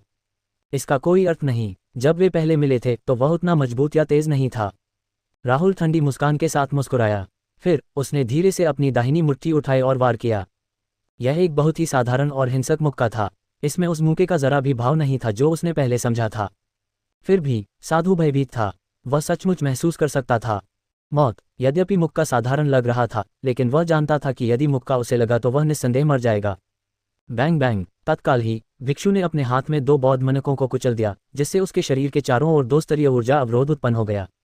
तथापि धमाका! जैसे ही राहुल की मुट्ठी ने ऊर्जा अवरोधों की पहली परत को छुआ, दरारें तुरंत दिखाई देने लगीं।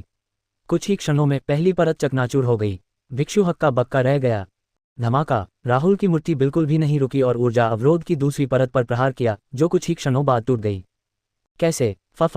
इससे पहले कि भिक्षु बोलना समाप्त कर पाता, राहुल की मुट्ठी उसकी छाती पर आ गिरी।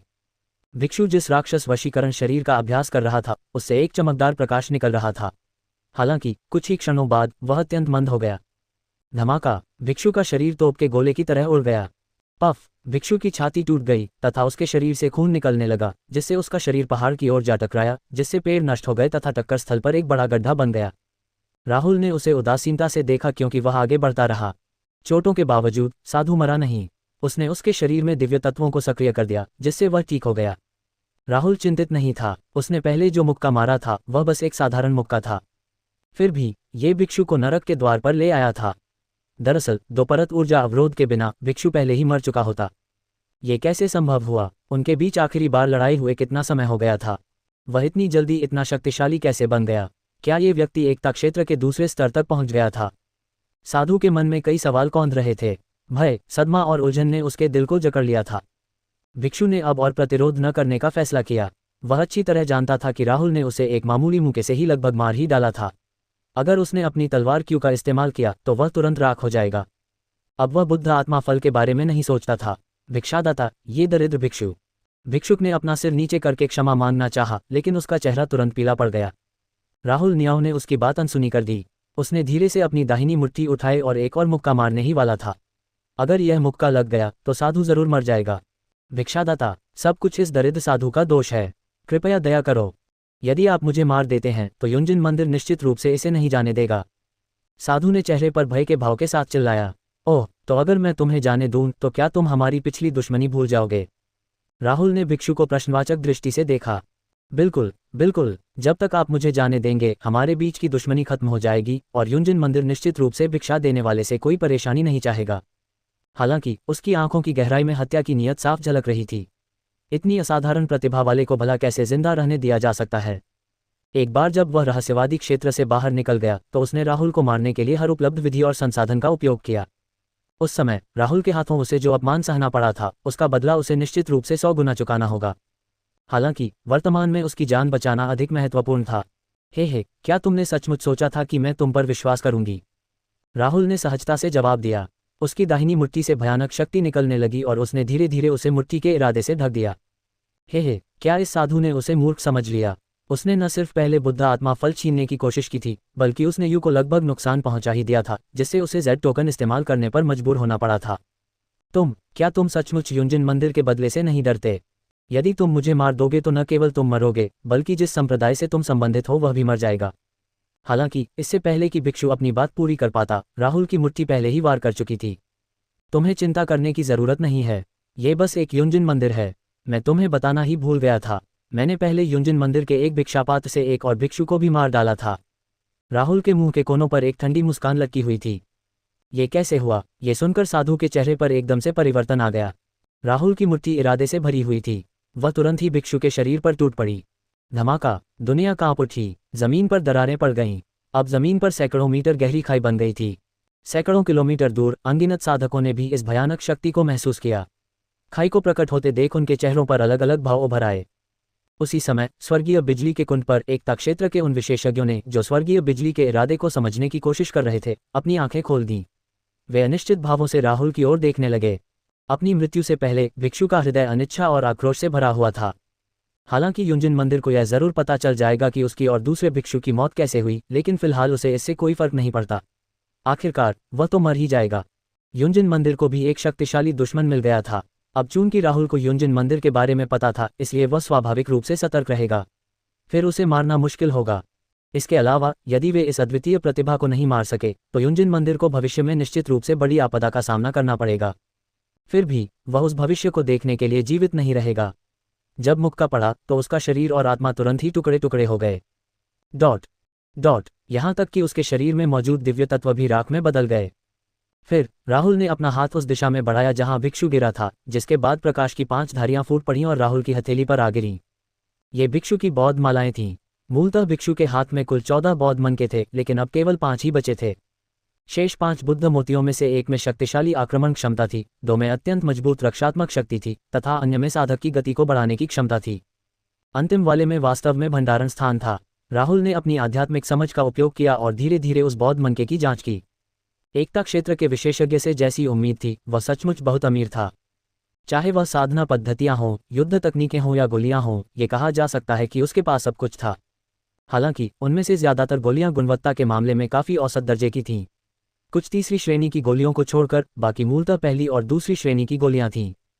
जहां तक मार्शल तकनीकों और साधना विधियों का प्रश्न है, उनमें से अधिकांश मध्यम श्रेणी की काली श्रेणी की साधना विधियां थीं और उनमें पीली श्रेणी की साधना विधियां भी थीं। राहुल को अंदर कोई पृथ्वी श्रेणी की मार्शल तकनीक या साधना पद्धति नहीं मिली। भिक्षु द्वारा विकसित वज्र दैत्य वशीकरण शरीर भी वहां नहीं था। वह साधना विधि संभवतः आध्यात्मिक इंद्रियों के माध्यम से आगे बढ़ी और भिक्षु के चेतना सागर में संचित हो गई। जहां तक कलाकृतियों का सवाल है तो कहने की जरूरत नहीं कि वे ज्यादातर निम्न श्रेणी और मध्यम श्रेणी की कलाकृतियां थीं। इसलिए हालांकि इस व्यक्ति के पास बहुत सारी चीजें थीं, लेकिन उनकी गुणवत्ता में कमी थी। बेशक ये सिर्फ राहुल की तुलना में ही था।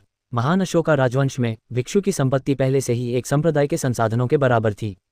हालांकि राहुल को यह देखकर आश्चर्य हुआ कि उस बौद्ध मनके में एक दुर्लभ आध्यात्मिक वस्तु थी। वह एक पारदर्शी और चमकदार ऑर्किड था। यह ऑर्किड कोई साधारण आध्यात्मिक वस्तु नहीं थी। यह एक तलवार ऑर्किड घाटी का स्वामी था। इसकी पत्तियां तलवारों जैसी थीं और यह एक अत्यंत दुर्लभ प्राकृतिक खजाना था जिसका उपयोग साधकों की तलवार दावकाया की समझ बढ़ाने के लिए किया जाता था। इसलिए राहुल के लिए तलवार ऑर्किड घाटी भगवान बुद्ध आत्मा फल से भी अधिक कीमती था। वह अपने तलवार अधिभार शरीर को मजबूत करने के लिए इसका उपयोग और परिशोधन करने में सक्षम होगा। बुरा नहीं, इतनी कीमती चीज पाकर मेरी मेहनत सार्थक हो गई। ये देखकर राहुल मुस्कुराए बिना नहीं रह सका। आत्मा चंद्र फल के पेड़ की तुलना में ये खजाना 100 गुना बेहतर था। दूसरी ओर राहुल को एहसास हुआ कि साधना के तरीके और गोलियां उसके लिए बेकार थीं। आखिरकार वह भिक्षु एक बौद्ध साधक था। बौद्ध मनके में मौजूद दिव्य निधियां स्वाभाविक रूप से बौद्ध साधकों के लिए ज्यादा उपयुक्त थीं। मैं इस तलवार ऑर्किड वैली लॉर्ड को यू को उपहार के रूप में दे सकता हूं और सिस्टम से बेहतर इनाम प्राप्त कर सकता हूं। अगर मैं इसे परिष्कृत करने में भी मदद करता हूं तो सिस्टम का इनाम भी कुछ हद तक मेरी तलवार अधिपति काया को बढ़ाएगा। शायद उन 2 संवर्धनों के बाद मेरा तलवार अधिपति शरीर भी महारत के दायरे तक पहुंच सकता है। ये सोचकर राहुल मुस्कुराए बिना नहीं रह सका। फिर अपनी आस्तीन की एक लहर के साथ वह प्रकाश की एक लकीर में बदल गया और गायब हो गया। उसी समय यू ने चिंकी को भी ढूंढ लिया था और देविका को उसके बगल में देखा था। एक संक्षिप्त बातचीत के बाद यू को पता चला कि देविका एक नई शिष्या थी जिसे उसके शिक्षक ने अभी अभी अपनाया था और उसे छोटी लड़की की दुखद स्थिति के बारे में भी पता चला। जूनियर सिस्टर, मैं पहली शिष्या हूं जिसका जिक्र गुरु ने किया था। आप मुझे सीनियर सिस्टर यू कह सकती हैं। यू ने देविका को सौम्य निगाहों से देखा जैसे एक बड़ी बहन अपनी छोटी बहन को देखती है। नमस्कार वरिष्ठ बहन यू। देविका की आवाज़ सुनकर उसके अंदर एक अजीब सी हलचल मच गई। जूनियर बहन, भविष्य में आप, मैं और टीचर एक परिवार होंगे। यू ने देविका का हाथ स्नेह से पकड़ लिया। उसकी छोटी बहन बहुत प्यारी थी। परिवार, मैं। यू के शब्द सुनकर देविका की आंखें कांप उठीं। वाह! अचानक प्रकाश की एक किरण चमक उठी। अध्यापक। उनके शिष्यों के अभिवादन से उनका हृदय प्रसन्न हो गया। राहुल ने मुस्कुराते हुए सिर हिलाया और फिर अपनी आस्तीन लहराई। कुछ गोलियां अचानक चिंकी के सामने गिरी और वह उन्हें देखकर अचंभित रह गया। आत्मिक चांद का पेड़ अंतरिक्षीय दरार द्वारा निगल लिया गया था। ये कुछ गोलियां मुआवजा हैं, राहुल ने कहा। बेशक उसे ऐसा करने की बिल्कुल भी जरूरत नहीं थी, लेकिन अब वह बहुत अच्छे मूड में था। खैर, ऐसा भी नहीं था कि वह उन्हें वहन नहीं कर सकता था। धन्यवाद एल्डर राहुल। चिंकी बहुत खुश हुआ। यद्यपि वह उनकी शिष्या नहीं बन सकी, फिर भी एल्डर राहुल के समान संप्रदाय में होना उसके लिए सौभाग्य की बात थी। इसके अलावा यदि वह उसके साथ रहती तो भी उसे लाभ मिलता रहता। यू, क्या वह साधु तुम्हारा खजाना छीनना चाहता था? राहुल की नज़र यू पर पड़ी।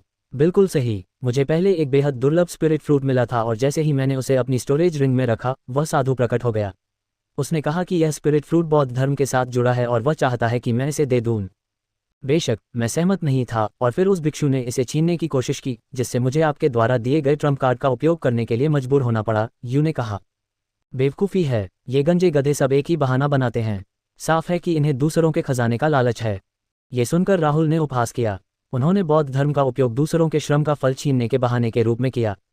कितना हास्यास्पद है। हाँ, तुम्हें किस प्रकार का आत्मिक फल प्राप्त हुआ?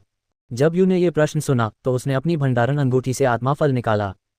हालांकि यह एक स्पिरिट फल था, बाहर से यह एक चमकदार और पारदर्शी क्रिस्टल जैसा दिखता था।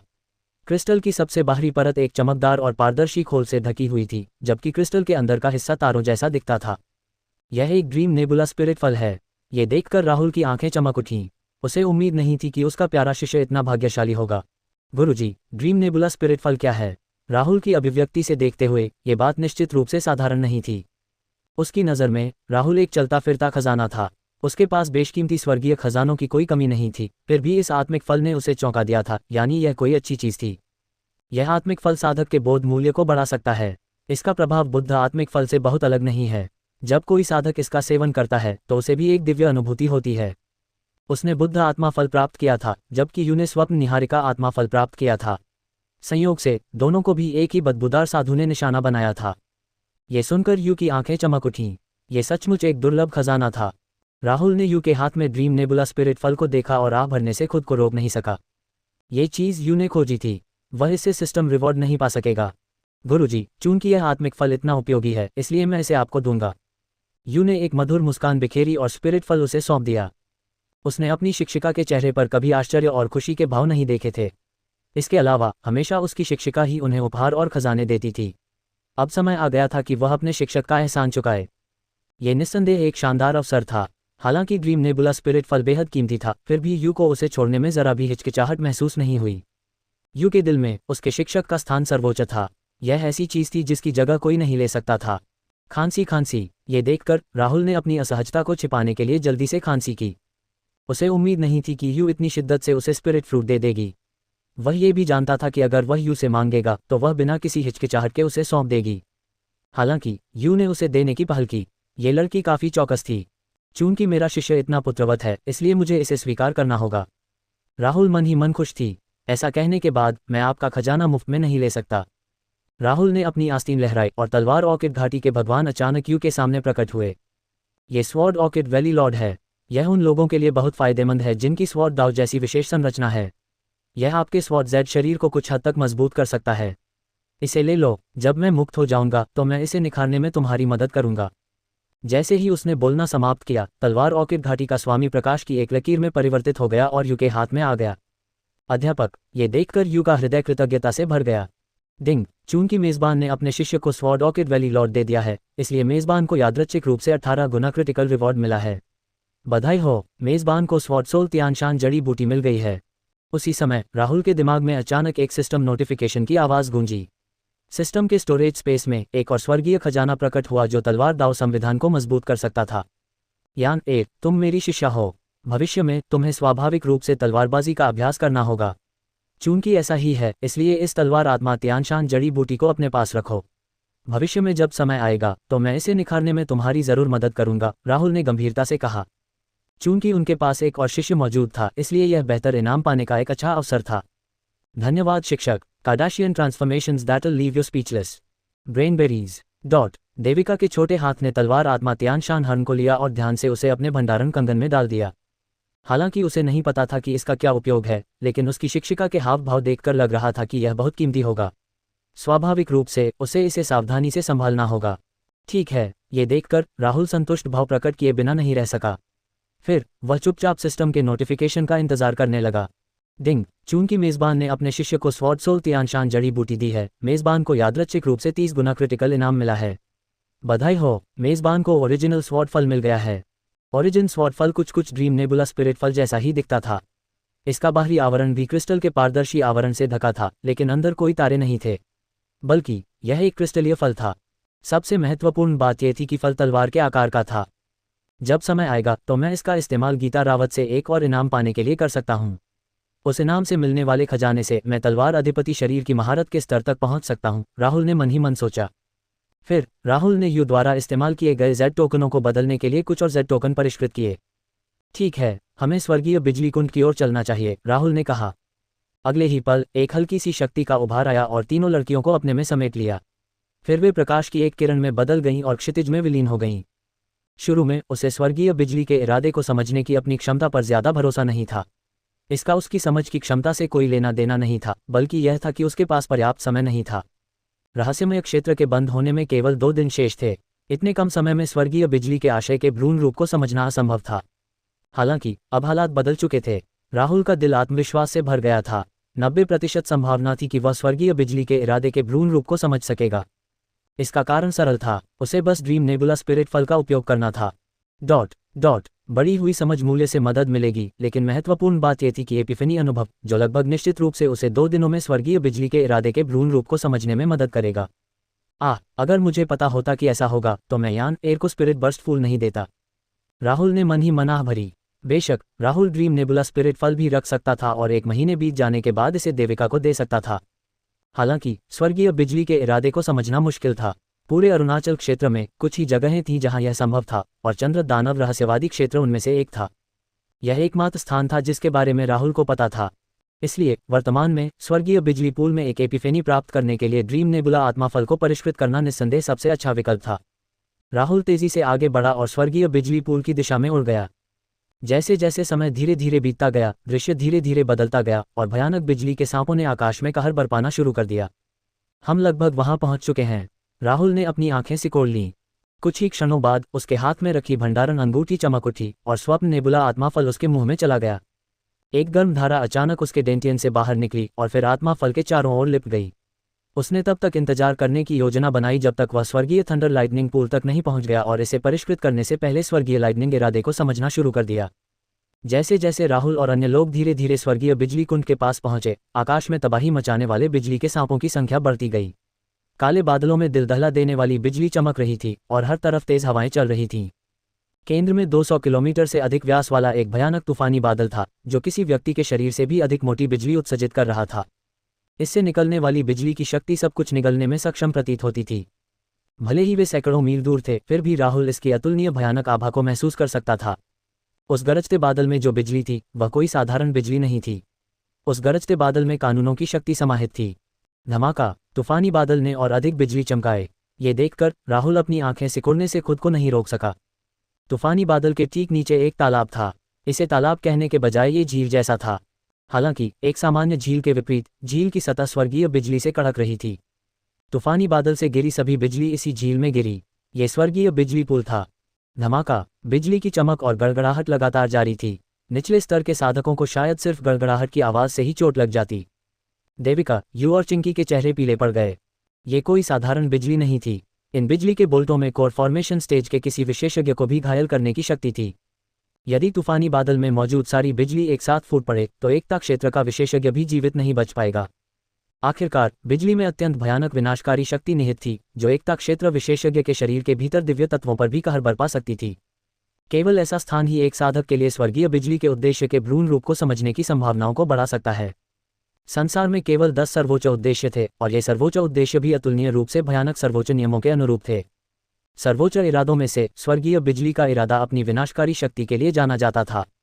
जैसे जैसे राहुल धीरे धीरे स्वर्गीय बिजली कुंड के पास पहुंचा, उसकी दृष्टि के क्षेत्र में साधकों की संख्या समुद्र तट पर रेत की तरह असंख्य थी।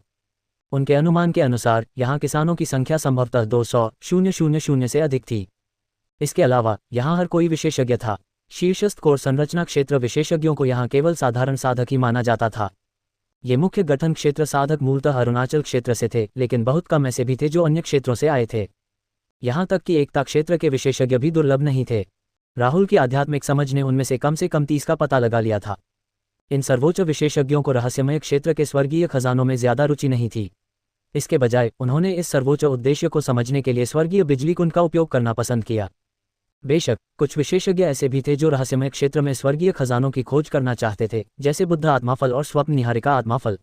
ऐसी आध्यात्मिक वस्तुओं के साथ वे एपिफेनी का उपयोग करके स्वर्गीय बिजली के इरादे के भ्रूण रूप को समझने की अपनी संभावना बढ़ा सकते थे। हालांकि ऐसे खजाने दुर्लभ थे और उन्हें पाना व्यक्ति के भाग्य पर निर्भर था। इसके अलावा यदि आपके पास समझने की अपर्याप्त क्षमता है तो इस तरह का दुर्लभ स्वर्गीय खजाना भी आपकी मदद नहीं करेगा। राहुल ने पहले ही भीड़ का निरीक्षण कर लिया था और पाया था कि उनमें से अधिकांश की समझ में कमी थी। राहुल ने साधकों को स्कैन करने के बाद पाया कि सबसे अधिक समझ मूल्य वाले साधक ने मुश्किल से 300 अंक पार किए थे। बेशक यहाँ बहुत सारे साधक थे, इसलिए राहुल उन्हें एक एक करके नहीं जांच सकता था। हो सकता है कि वहाँ ज्यादा समझ वाले विशेषज्ञ भी हों। राहुल के आगमन ने ज्यादा ध्यान आकर्षित नहीं किया। सबका ध्यान स्वर्गीय बिजली के इरादे को समझने की कोशिश में लगा हुआ था। स्वर्गीय बिजली कुंड में शांतिपूर्ण समझ ही सर्वमान्य थी। यहाँ कोई भी साधक परेशानी पैदा करने वाला नहीं था। आखिरकार इससे दूसरे साधकों की समझ में आसानी से बाधा आ सकती थी।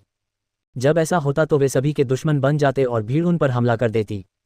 राहुल स्वाभाविक रूप से इस बात से खुश था। तभी राहुल ने अपना सिर उठाया और आकाश में गरजते बादल की ओर देखा। अचानक उसे एक भ्रम दिखाई दिया। ऐसा क्यों लगा जैसे आकाश में एक छेद हो गया हो। स्वर्गीय बिजली के इरादे की विनाशकारी शक्ति वाकई भयानक है। यह एकता क्षेत्र के विशेषज्ञ की धारणा को भी प्रभावित कर सकती है। राहुल अपनी आंखें मूंदने से खुद को नहीं रोक सका। फिर वह देविका, यू और चिंकी को साधना के लिए ले आया। वे अपनी अपनी तकनीकें साधना चुन सकते थे या फिर यहाँ स्वर्गीय बिजली की अवधारणा को समझने की कोशिश कर सकते थे। यू और बाकी लोगों ने भी स्पष्ट कर दिया था कि उन्हें इस दौरान राहुल को परेशान नहीं करना चाहिए। फिर वे आज्ञाकारी होकर बैठ गए और साधना करने लगे। देविका ने राहुल की मुद्रा की नकल की और पालथी मारकर बैठ गया, साधना करने की कोशिश कर रहा था। इस छोटी बच्ची की समझ का स्तर राहुल से भी ज्यादा था, लेकिन उसने स्वर्गीय बिजली के इरादे को समझने के बारे में नहीं सोचा। इसके बजाय उसने उन साधना विधियों और युद्ध तकनीकों को समझने पर ध्यान केंद्रित किया जो राहुल ने उसे पहले सिखाई थी। राहुल ने साधना शुरू करने के बाद उसके डेंटियन की शक्ति ने स्वप्न निहारिका आत्मा फल को धीरे धीरे परिष्कृत किया। फिर उसने स्वर्गीय बिजली कुंड में निहित बिजली की शक्ति को ध्यान से समझा। स्वर्गीय बिजली कुंड के केंद्र में बिजली की शक्ति सबसे अधिक थी। चिंकी ने भी स्वर्गीय बिजली के इरादे को समझना नहीं चाहा। आखिरकार उसने अपनी तलवार के इरादे के भ्रूण रूप को समझना भी शुरू नहीं किया था। सर्वोच्च इरादे जैसी कोई चीज़ उसके बस की बात नहीं थी। उसने आभा छिपाने की तकनीक और तूफानी वार का ध्यानपूर्वक अध्ययन किया जो राहुल ने उसे पहले सिखाया था। उसके बगल में यू ने स्वर्गीय बिजली पूल के भीतर निहित बिजली की शक्ति को समझने की कोशिश की, लेकिन कुछ परीक्षण और त्रुटि के बाद उसने पाया कि उसने कुछ भी हासिल नहीं किया था। दरअसल ये बिल्कुल सामान्य बात थी। हालांकि यू की समझ का स्तर बढ़ गया था, लेकिन वह 300 अंकों तक भी नहीं पहुंची थी, तो वह स्वर्गीय बिजली के इरादे के भ्रूण रूप को कैसे समझ सकती थी। बेशक महान अशोका राजवंश के साधकों की तुलना में यू पहले से ही अत्यंत उत्कृष्ट था। ये जानने के बाद कि वह बिजली की शक्ति को समझ नहीं सकती, यू ने उन तकनीकों का अध्ययन करने पर ध्यान केंद्रित किया जो राहुल ने उसे पहले सिखाई थीं। साथ ही उसने अपनी साधना की नींव को भी स्थिर किया। राहुल की मदद से वह बहुत जल्दी आगे बढ़ गई, जिसके परिणामस्वरूप उसकी ताकत को नियंत्रित करने की क्षमता में मामूली कमी आई, जो वर्तमान में लगभग 92% थी। इसलिए यू को अपनी शक्ति पर नियंत्रण बढ़ाने के लिए अपनी साधना नींव को ठीक से स्थिर करने में कुछ समय लगाने की आवश्यकता थी। इसी तरह धीरे धीरे समय बीतता गया और स्वर्गीय बिजली कुंड के चारों ओर एकत्रित साधकों की संख्या धीरे धीरे बढ़ती गई। गड़गड़ाहट, तूफानी बादल लगातार भयानक विनाशकारी शक्ति वाली बिजली छोड़ता रहता था जो स्वर्गीय बिजली कुंड पर गिरती थी। जिस क्षण ये बिजली के बोल्ट स्वर्गीय बिजली कुंड पर गिरे, वही क्षण स्वर्गीय बिजली का उद्देश्य प्रकट होने का क्षण था। प्रत्येक साधक ने इस क्षण को पकड़ने की कोशिश की। हालांकि ये क्षण बहुत संक्षिप्त और जटिल था, जिससे वे कुछ भी समझ नहीं पाए। उन्हें लगा कि उनके और स्वर्गीय बिजली के इरादे के बीच एक दुर्गम खाई है और एक ऐसा कोहरा है जो उन्हें उस इरादे को स्पष्ट रूप से समझने से रोक रहा है। इस वजह से वे न तो उस खाई को पार कर पा रहे थे और न ही कोहरे को साफ कर पा रहे थे। बेशक कुछ साधक ऐसे भी थे जिन्हें कुछ ज्ञान प्राप्त हुआ। जैसे ही बिजली स्वर्गीय बिजली कुंड पर गिरी, उन्हें लगा जैसे किसी प्रकार की जादुई शक्ति का बोध हो गया हो। हालांकि जब उन्होंने इसे समझने की कोशिश की तो उन्होंने पाया कि समझ की वह जादुई भावना पूरी तरह से गायब हो गई थी। लगभग ऐसा लगा जैसे जादुई शक्ति भी अचानक गायब हो गई हो। किसी चीज़ को समझने की कगार पर खड़े होने का एहसास उन लोगों की तुलना में कहीं अधिक निराशाजनक था जो कुछ भी समझने में सक्षम नहीं थे। एक दिन जल्दी ही बीत गया, जिसका मतलब था कि रहस्यवादी क्षेत्र के खुलने के बाद से 6 दिन बीत चुके थे। इस दौरान राहुल स्वर्गीय बिजली कुंड के सामने पालथी मारकर निश्चल बैठा था। उसके बगल में यू और चिंकी भी लगन से साधना कर रहे थे। केवल देविका ने ही साधना बंद की थी। ये छोटी बच्ची पहले ही तीनों युद्ध तकनीकों को समझ चुकी थी। यद्यपि वे सभी मार्शल तकनीकें ब्लैक रैंक से नीचे की थीं, लेकिन ये तथ्य कि वह एक दिन के भीतर उन सभी को समझने में सक्षम थी, ये दिखाने के लिए पर्याप्त था कि उसकी समझ का मूल्य कितना भयानक था। हालांकि उसके खेती करना बंद करने का एक और कारण था, वह ये कि उसे भूख लगी थी और उसका पेट गुर्रा रहा था। ये देखकर कि उसकी शिक्षिका और बड़ी बहन दोनों साधना कर रही हैं, देविका ने अपनी ठुड्डी अपने हाथों पर टिकाए और धीरे धीरे अपनी शिक्षिका और बड़ी बहन के चेहरों को निहारा। भूख की पीड़ा से वह खुद को रोक न सकी और चुपचाप वहां से चली गई। जब छोटी लड़की एकांत स्थान पर पहुंची तो उसने अपनी भूख मिटाने के लिए अपने भंडारित कंगन से कुछ स्पिरिट फल निकाले। अपने आसपास का माहौल देखकर देविका अपनी पुरानी यादें ताज़ा करने से खुद को नहीं रोक पाए। उसे पहले इतने सारे साधकों से मिलने का मौका कभी नहीं मिला होगा। इसके अलावा जब दूसरे लोग उसे आते हुए सुनते तो वे सक्रिय रूप से उससे बचने की कोशिश करते। हालांकि उसकी विशेष बनावट अब दूसरों को प्रभावित नहीं करती थी। पिछले कुछ समय से किसी ने उसे बदकिस्मत होने के लिए डांटा या कोसा नहीं था, जो कि अस्वाभाविक तो लगता था, लेकिन एक अच्छी बात थी। वह इस अनुभूति का आनंद इसलिए ले पाई क्योंकि वह अपने शिक्षक से मिली थी। ये सोचते हुए देविका चुपचाप अपने गुरु के सामने चली गई और उनके चेहरे को घूरने लगी। वह उनके चेहरे को अपने दिल में अंकित कर लेना चाहती थी, कहीं ऐसा न हो कि वह भूल जाए कि रहस्यलोक छोड़ने के बाद वे कैसे दिखते थे। ये सब करने के बाद देविका ने धीरे धीरे साधना शुरू कर दी और उच्च स्तरीय मार्शल तकनीकों को समझने की कोशिश करने लगी जो उसके शिक्षक ने उसे पहले सिखाई थी। रहस्यवादी क्षेत्र बंद होने में 2 दिन से भी कम समय बचा था। कल रहस्यवादी क्षेत्र में सबसे बड़ा अवसर प्रकट होगा, युद्ध भगवान हॉल। उस समय रहस्यवादी क्षेत्र के सभी साधकों को तुरंत युद्ध देव हॉल में ले जाया जाएगा। इसलिए आज साधकों के लिए स्वर्गीय बिजली के आशय को समझने का आखिरी मौका था। अगर वे असफल रहे तो उन्हें अगली बार रहस्यलोक खुलने तक इंतजार करना होगा। कई साधकों ने पहले ही हार मान ली थी, जिनमें वे पावर हाउस भी शामिल थे, जिन्हें शुरुआत में ही बेतरतीब ढंग से स्वर्गीय बिजली पूल में भेज दिया गया था। वे यहाँ 6 दिन से अधिक समय से थे और आशा की इस अस्पष्ट किरण के लिए उन्होंने स्वर्गीय खजाने को पाने की संभावनाओं को नजरअंदाज कर दिया था। हालांकि वे कुछ भी समझने में असफल रहे थे। सब कुछ व्यर्थ था। कम से कम अब उन्हें समझ आ गया था कि सर्वोच्च उद्देश्य को समझना कितना कठिन है।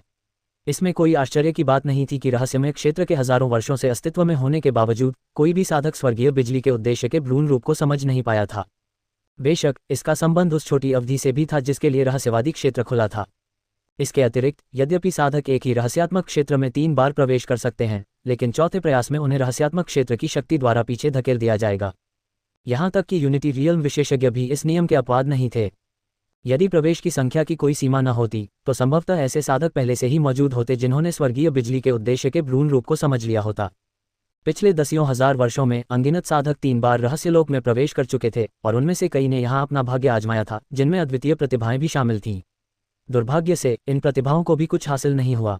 मुझे डर है कि इस बार हमें खाली हाथ लौटना पड़ेगा, जैसा कि पौराणिक सर्वोच्च उद्देश्य से अपेक्षित है। इसे समझने में कठिनाई स्वर्ग तक पहुंचने के समान है। हमारे अरुणाचल क्षेत्र में कई अद्वितीय प्रतिभाएं हैं जिन्होंने मूर्ति की मंशा, तलवार की मंशा आदि को पहले ही समझ लिया है, लेकिन फिर भी स्वर्गीय बिजली की मंशा को समझने में कोई भी सफल नहीं हुआ है। मुझे डर है कि केवल पौराणिक पवित्र भूमि का पवित्र बच्चा या दिव्य साम्राज्य का दिव्य पुत्र ही इसे समझ सकता है। मुझे भी ऐसा ही लगता है। प्राचीन ग्रंथों में उल्लेख है कि प्राचीन काल में अद्भुत प्रतिभा वाले अद्वितीय महापुरुष हुए थे जिन्होंने वास्तव में एक सर्वोच्च उद्देश्य को समझ लिया था। हालांकि ऐसी प्रतिभा हमारे अरुणाचल क्षेत्र में कभी नहीं दिखाई देगी। ये सही है। जो किसान हार मान चुके थे वे आपस में चर्चा करने लगे। उनमें से कुछ अरुणाचल क्षेत्र के सुपर प्रतिभाशाली लोग थे जो पहले से ही अपने अवसरों के बारे में आश्वस्त थे और स्वर्गीय बिजली के इरादे को समझने वाले रहस्यवादी क्षेत्र में पहले व्यक्ति बनने के लिए रिकॉर्ड तोड़ना चाहते थे। हालांकि उनका आत्मविश्वास निराधार था और उन्हें केवल इस क्रूर वास्तविकता का सामना करना था। धमाका। स्वर्गीय बिजली कुंड के केंद्र से अत्यंत रहस्यमय उतार चढ़ाव निकल रहे थे, जिससे यहाँ का शांत और स्थिर वातावरण बिखर रहा था। जब सबने ये देखा तो उनकी पुतलियां सिकुड़ गईं, उनकी आंखें अविश्वास से भर गईं। ये कैसे संभव है? किसी ने सचमुच स्वर्गीय बिजली के इरादे के भ्रूण रूप को समझ लिया। कौन था? ये उतार चढ़ाव बिल्कुल वैसे ही थे जैसे आकाश में गरजने वाले बादल बिजली चमका रहे थे। कुछ साधक जो अभी भी स्वर्गीय बिजली के आशय को समझने की कोशिश कर रहे थे तुरंत अपनी आंखें खोल बैठे। जैसे ही उन्होंने इन उतार चढ़ावों के स्रोत का पता लगाने की कोशिश की, उनकी आध्यात्मिक समझ जागृत हो गई। सभी को जल्द ही इसका स्रोत मिल गया। ये राहुल का समूह था। रहस्यमय उतार चढ़ाव इस समूह के किसी व्यक्ति द्वारा उत्सर्जित किया गया था, लेकिन कौन? ये देखकर सभी ने ध्यान से देखा और फिर उनकी नज़र एक ही समय में राहुल पर पड़ी। ये वही है। टैंट्रोमैक्स। ये वह व्यक्ति है जो स्वर्गीय बिजली के इरादे के भ्रूण रूप को समझने में कामयाब रहा है। यह असंभव है। अरुणाचल क्षेत्र का एक साधक ऐसा कैसे कर सकता है? हजारों साल बीत गए हैं और अब अंततः एक व्यक्ति है जो इस रहस्यमय क्षेत्र के अंदर स्वर्गीय बिजली के इरादे के भ्रूण रूप को समझने में कामयाब रहा है। ये लड़का तो बहुत जवान दिखता है। ये किस गुट का अद्वितीय प्रतिभाशाली व्यक्ति है? क्या आप इस युवक को पहचानते हैं? वह कौन है? क्या वह दिव्य संप्रदाय से है, अधोलोक के देवता संप्रदाय से है, या रक्तचंद्र दिव्य हॉल से है, या वह किसी छिपे हुए गुट से है? क्या वह किसी दूसरे क्षेत्र से हो सकता है? ऐसा अद्वितीय प्रतिभाशाली व्यक्ति शायद हमारे अरुणाचल क्षेत्र का न हो। वहां मौजूद सभी लोग हैरान थे। साधक होने के नाते जो इसी लक्ष्य को प्राप्त करने की कोशिश कर रहे थे, वे जानते थे कि यह कितना मुश्किल था। इस समय स्वर्गीय बिजली कुंड पूरी तरह से अस्त व्यस्त था। उन साधकों का अपने बोध प्रयास जारी रखने का मन नहीं था। धमाका। इस समय शक्ति की एक और रहस्यमय लहर राहुल से लहरों की तरह बह निकली। जैसे ही यह बिजली आसपास के किसानों के पास से गुजरी, उन्होंने अपने शरीर में बिजली की हल्की सी चमक महसूस की, जिससे चटकने जैसी आवाजें आने लगीं। वाह! उसी समय राहुल, जो पालथी मारकर बैठा था, ने अचानक अपनी आंखें खोलीं। उसकी आंखों में बैंगनी बिजली सी चमक उठी। कुछ ही क्षणों बाद राहुल का शरीर हवा में उठा और प्रकाश की एक किरण में बदल गया जो आकाश में गरजते बादल में जा घुसा। यह आदमी क्या कर रहा है? ये देखकर एक बार फिर सभी लोग हैरान रह गए। जब वहां उपस्थित एकता क्षेत्र के विशेषज्ञों ने यह दृश्य देखा तो उनकी दृष्टि अत्यंत गंभीर हो गई। तूफानी बादल का आकार 200 किलोमीटर से भी ज्यादा था। इसका केंद्र वह था जहां बिजली की शक्ति सबसे ज्यादा केंद्रित थी। यहां तक कि एकता क्षेत्र भी एक क्षण में राख में बदल जाएगा यदि वहां बिजली की शक्ति से मारा जाए। हालांकि वे सभी इस आदमी को सीधे तूफान के केंद्र की ओर जाते हुए देख सकते थे। क्या यह आदमी पागल था? सामान्य परिस्थितियों में राहुल निश्चित रूप से गरजते बादल में समाहित बिजली की भयानक शक्ति का विरोध नहीं कर पाता था, लेकिन अब स्थिति अलग थी। उसने पहले ही स्वर्गीय बिजली के इरादे के भ्रूण रूप को समझ लिया था और वह उसके डेंटियन के साथ घुल मिल गया था। हालांकि यह मात्रा बहुत कम थी, फिर भी यह उसे बिजली की शक्ति को आत्मसात करने में सक्षम बना सकती थी। दूसरे शब्दों में, चाहे तूफान के केंद्र में बिजली की शक्ति कितनी भी भयानक क्यों न हो, वह उसे नुकसान पहुंचाने की पहल नहीं करेगी। गड़गड़ाहट। जिस क्षण राहुल ने तूफानी बादल में प्रवेश किया, अंतरिक्ष अचानक कांप उठा क्योंकि तूफानी बादल ने एक बिजली का बोल्ट उगला जो एक व्यक्ति के शरीर जितना मोटा था। जब सभी ने ये दृश्य देखा तो उनकी आंखें फटी की फटी रह गईं। राहुल हवा में मंडरा रहा था और अचानक उसने अपने हाथ खोल दिए, जिससे बिजली के बोल्ट बिजली की छड़ की तरह उसकी ओर आकर्षित हो गए। यह आदमी क्या कर रहा है? क्या ये पागल है? बिजली में अत्यंत विनाशकारी शक्ति होती है। क्या उसे चोट नहीं लगेगी? बिजली की शक्ति शायद उसे अपनी ही प्रजाति मानती है। यह आदमी पहले ही स्वर्गीय बिजली के इरादे के भ्रूण रूप को समझ चुका है। सभी की आंखें आश्चर्य, ईर्ष्या, जलन और अन्य भावनाओं से भरी हुई थीं। बहरहाल, जो भी हो, ये कहा जा सकता है कि उन्होंने एक अद्वितीय प्रतिभा का उदय देखा है। गड़गड़ाहट। बिजली के बोल्ट अचानक राहुल के चारों ओर कुंडलित हो गए। इस समय राहुल वज्र के देवता की तरह था, जो विशाल बिजली के बोल्टों का बपतिस्मा प्राप्त कर रहा था। काफी नहीं, काफी नहीं। बिजली के बोल्टों से बपतिस्मा पाकर राहुल के शरीर पर कपड़े बहुत पहले ही राख में बदल चुके थे। हालांकि उसने इस बात को नजरअंदाज कर दिया। भयानक विनाशकारी शक्ति वाली बिजली के बोल्ट राहुल के शरीर पर लगातार प्रहार कर रहे थे। उसका उद्देश्य बहुत सरल था। वह बस अपने शरीर को शांत करने के लिए वज्र की शक्ति का उपयोग करना चाहता था। जब उसने स्वर्गीय बिजली के इरादे के भ्रूण रूप को समझा तो उसने समझा कि बिजली की शक्ति भी ग्रेड और स्तरों में विभाजित थी, जैसे बिजली, स्वर्गीय बिजली और जादुई बिजली। इनमें से बिजली की सबसे भयावह शक्ति को स्वर्गीय बिजली ही कहा गया था। गड़गड़ाहट। गड़गड़ाहट। जैसे ही बिजली की भयानक शक्ति ने अचानक उसके शरीर पर प्रहार किया, उसने उसके शरीर को इतनी तेजी से मजबूत करना शुरू कर दिया कि उसे नंगी आंखों से भी देखा जा सकता था। वह एकता क्षेत्र के तीसरे स्तर पर आधा कदम आगे बढ़ चुका था और दिव्य तत्व बहुत बढ़ गए थे। चाहे वह उसके शरीर की शक्ति हो या उसकी जीवन शक्ति की आत्मचिकित्सा की गति, वे सभी अत्यंत भयावह स्तर पर पहुंच गए थे। इस समय बिजली के बोल्टों के प्रभाव में राहुल का शरीर तेजी से मजबूत हो रहा था। बेशक राहुल का अंतिम लक्ष्य अपने शरीर को संयमित करना नहीं था। वह अपने शरीर की प्रत्येक कोशिका में बिजली की असीम शक्ति को महसूस कर सकता था तथा उसे अपनी रगों में दौड़ता हुआ महसूस कर सकता था। राहुल वास्तव में स्वर्गीय बिजली के आशय को समझना चाहता था, न कि केवल उसके भ्रूण रूप को। इस समय एपिफनी अनुभव अभी भी जारी था। यही कारण था कि वह सीधे तूफानी बादल में जा घुसा था। Dot dot dot. स्वर्गीय बिजली के इरादे के भ्रूण रूप की मदद से उन्होंने बिजली की शक्ति का सार समझना शुरू कर दिया। जब बिजली की अनंत शक्ति उसकी रगों में प्रवाहित हुई तो उसे कई अंतर्दृष्टियां प्राप्त हुईं। जैसे जैसे समय बीतता गया, स्वर्गीय बिजली के आशय के बारे में राहुल की समझ और गहरी होती गई। अचानक ये बोध समाप्त हो गया तथा तूफानी बादल से आने वाली अंतहीन बिजली भी थम गई।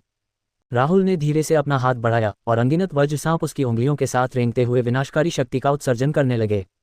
कुछ ही क्षणों बाद ये बिजली जैसे सांप पक्षियों, जानवरों और सभी प्रकार के जीवन रूपों में परिवर्तित हो गए। मैं अंततः स्वर्गीय बिजली के इरादे को समझने में सफल हो गया हूँ। राहुल बहुत खुश था। उसने स्वर्गीय बिजली के इरादे के पहले स्तर को सफलतापूर्वक समझ लिया था। तूफान में बिजली की अनंत शक्ति बेहद भयावह थी, लेकिन इस समय राहुल को कोई नुकसान नहीं पहुंचा सकती थी।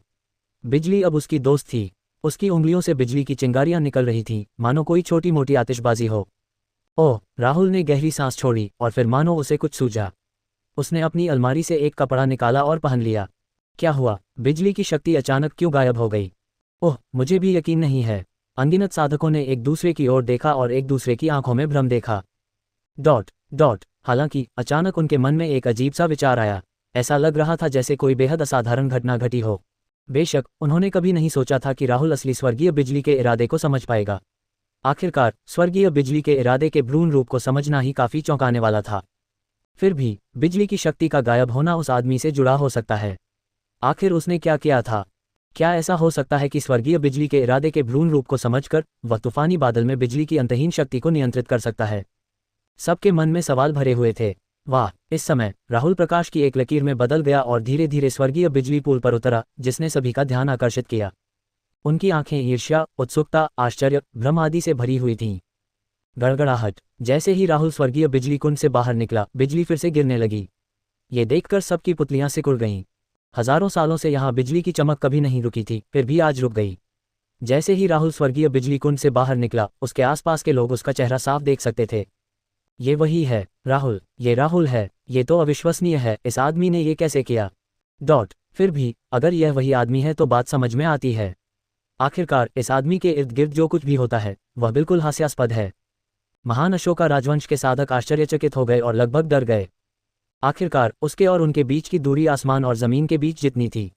हालांकि दूसरे लोग उसकी पहचान नहीं कर पा रहे थे। राहुल, तुमने कहा था कि इस आदमी का नाम राहुल है। आपकी आवाज के लहजे से लगता है कि आप एक ही जगह से आते हैं। अरुणाचल क्षेत्र के किसानों ने उत्सुकता से चारों ओर पूछताछ की। बिल्कुल, यह आदमी हमारे महान अशोका राजवंश का सबसे शक्तिशाली प्रतिभाशाली व्यक्ति है। आपको शायद ये पता न हो, लेकिन राहुल 20 साल की उम्र में एकता के क्षेत्र में पहुंच गया था। जब महान अशोका राजवंश के साधकों ने अपने आसपास के लोगों को राहुल के बारे में पूछताछ करते सुना तो उन्होंने गर्व से राहुल का परिचय देना शुरू कर दिया। यद्यपि उनकी अपनी शक्ति बहुत कमजोर थी, फिर भी ऐसे प्रतिभाशाली व्यक्ति के साथ एक ही साम्राज्य में होना एक आशीर्वाद था। कैसे? ये कैसे संभव है? क्या तुम सच कह रहे हो? वह 20 साल की उम्र में एकता के दायरे में पहुंच गया था। भाई, हद तो नहीं कर रहे हो?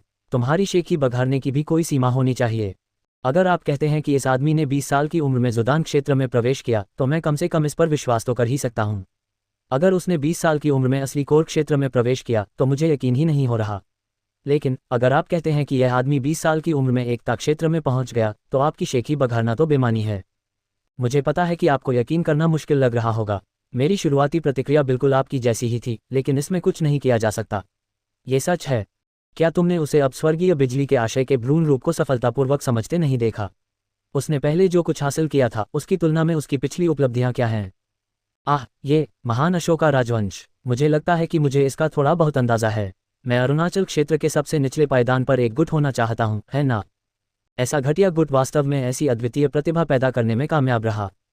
हमसे झूठ मत बोलना। वह आदमी जरूर किसी महावंश या पवित्र भूमि से होगा, वरना वह इतने कम समय में आकाशीय बिजली के आशय के भ्रूण रूप को कैसे समझ सकता था?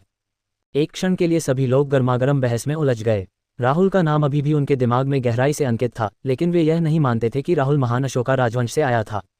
आखिर ऐसी अद्वितीय प्रतिभा उस साम्राज्य में कैसे प्रकट हो सकती है जो अरुणाचल क्षेत्र में सबसे निचले स्थान पर था? उनकी उपलब्धियों को देखते हुए उन्हें किसी महान साम्राज्य या पवित्र भूमि से आना पड़ा होगा। हर कोई उनके शानदार प्रदर्शन को देख रहा था। जब सभी लोग आपस में चर्चा कर रहे थे, अचानक एक ठंडी आवाज गूंजी। यहाँ सब लोग शांतिपूर्वक स्वर्गीय बिजली के आशय को समझ रहे थे, फिर भी तुमने अपने शरीर को शांत करने के लिए सारी बिजली खींच ली। क्या तुम्हें पता है कि तुमने हमारी समझने की कोशिशों में गंभीर बाधा डाली है? ये सुनकर सभी ने इस आवाज के स्रोत की तलाश की, लेकिन वक्ता का पता नहीं लगा सके। दूसरे पक्ष का लक्ष्य बिल्कुल स्पष्ट था। वे राहुल को सार्वजनिक दुश्मन बनाना चाहते थे। शुरू में शोरगुल वाला दृश्य तुरंत शांत हो गया। इस समय केवल एक चीज जो हिल रही थी, वह थी गरजते बादल के भीतर चमकती बिजली की चमक। ओह! राहुल ने अपनी बाहें उठाईं। उसने यह उम्मीद नहीं की थी कि स्वर्गीय बिजली के उद्देश्य को समझने के बाद कोई हंगामा मचाएगा। हालांकि उसने अपनी एकता क्षेत्र साधना का खुलासा नहीं किया था, लेकिन सामान्य बुद्धि यही कहती थी कि जो कोई भी स्वर्गीय बिजली के उद्देश्य के भ्रूण रूप को सफलतापूर्वक समझ सकता है, वह कोई साधारण व्यक्ति नहीं होगा। इस आदमी ने उसे इस तरह उकसाने की हिम्मत की। या तो वह बहुत ताकतवर था, या फिर उसमें समझदारी की कमी थी। अन्य लोग शायद आवाज के स्रोत का पता नहीं लगा पाए होंगे, लेकिन राहुल की शक्तिशाली आध्यात्मिक समझ से कोई छिप नहीं सकता था। जल्द ही राहुल की नज़र एक मध्यम आयु वर्ग के व्यक्ति पर पड़ी जो ज्यादा दूर नहीं था। मध्यम आयु वर्ग के व्यक्ति ने एक काला बागे पहना था और राहुल को ठंडेपन से देखा। ये वही है। वह ब्लड मून मंदिर के एक बुजुर्ग हैं, आरिफ। ऐसा कहा जाता है कि यह आदमी 3 साल पहले एकता क्षेत्र के दूसरे स्तर पर पहुंच गया था। लेकिन कोई बात नहीं, ब्लड मून मंदिर वाले अच्छे लोग नहीं हैं। इस युवक को शायद तकलीफ उठानी पड़ेगी। हो सकता है कि देखने लायक कोई अच्छा शो हो। आसपास के किसानों ने तुरंत ही उस अधेड़ उम्र के व्यक्ति को पहचान लिया। अरुणाचल क्षेत्र में रक्तचंद्र मंदिर एक अत्यंत भयानक शक्ति थी। इसकी प्रतिष्ठा पाताल लोक के संप्रदाय से कम नहीं थी। लगता है तुम्हें मुझसे कोई परेशानी है? राहुल ने आरिफ को उदासीनता से देखा। कोई भी महाविशेषज्ञ जो एकता के दायरे में घुस सकता है, मूर्ख कैसे हो सकता है?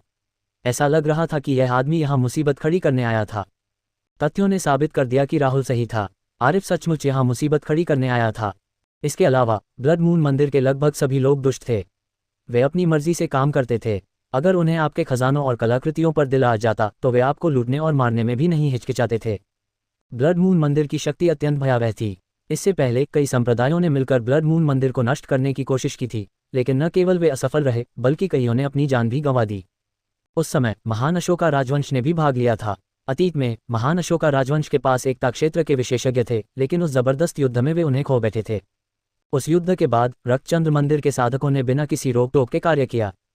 जब दूसरों ने ये देखा तो वे नाराज तो थे, लेकिन कुछ नहीं कर सकते थे। खैर, जब तक ब्लड मून मंदिर को उनसे कोई परेशानी नहीं होती, वे आंखें मूंद लेते। ये तीसरी बार था जब आरिफ ने रहस्यमय क्षेत्र में प्रवेश किया था। हर बार जब वह रहस्यमय क्षेत्र में प्रवेश करता तो वह सीधे स्वर्गीय बिजली के कुंड की ओर जाता और स्वर्गीय बिजली के इरादे के भ्रूण रूप को समझने की कोशिश करता। हालांकि अब तक उन्हें कुछ भी हासिल नहीं हुआ था। एक दिन और बीत जाएगा और यह रहस्यमय क्षेत्र बंद हो जाएगा। उसे अपने पूरे जीवन में फिर कभी स्वर्गीय बिजली के भ्रूण रूप को समझने का मौका नहीं मिलेगा।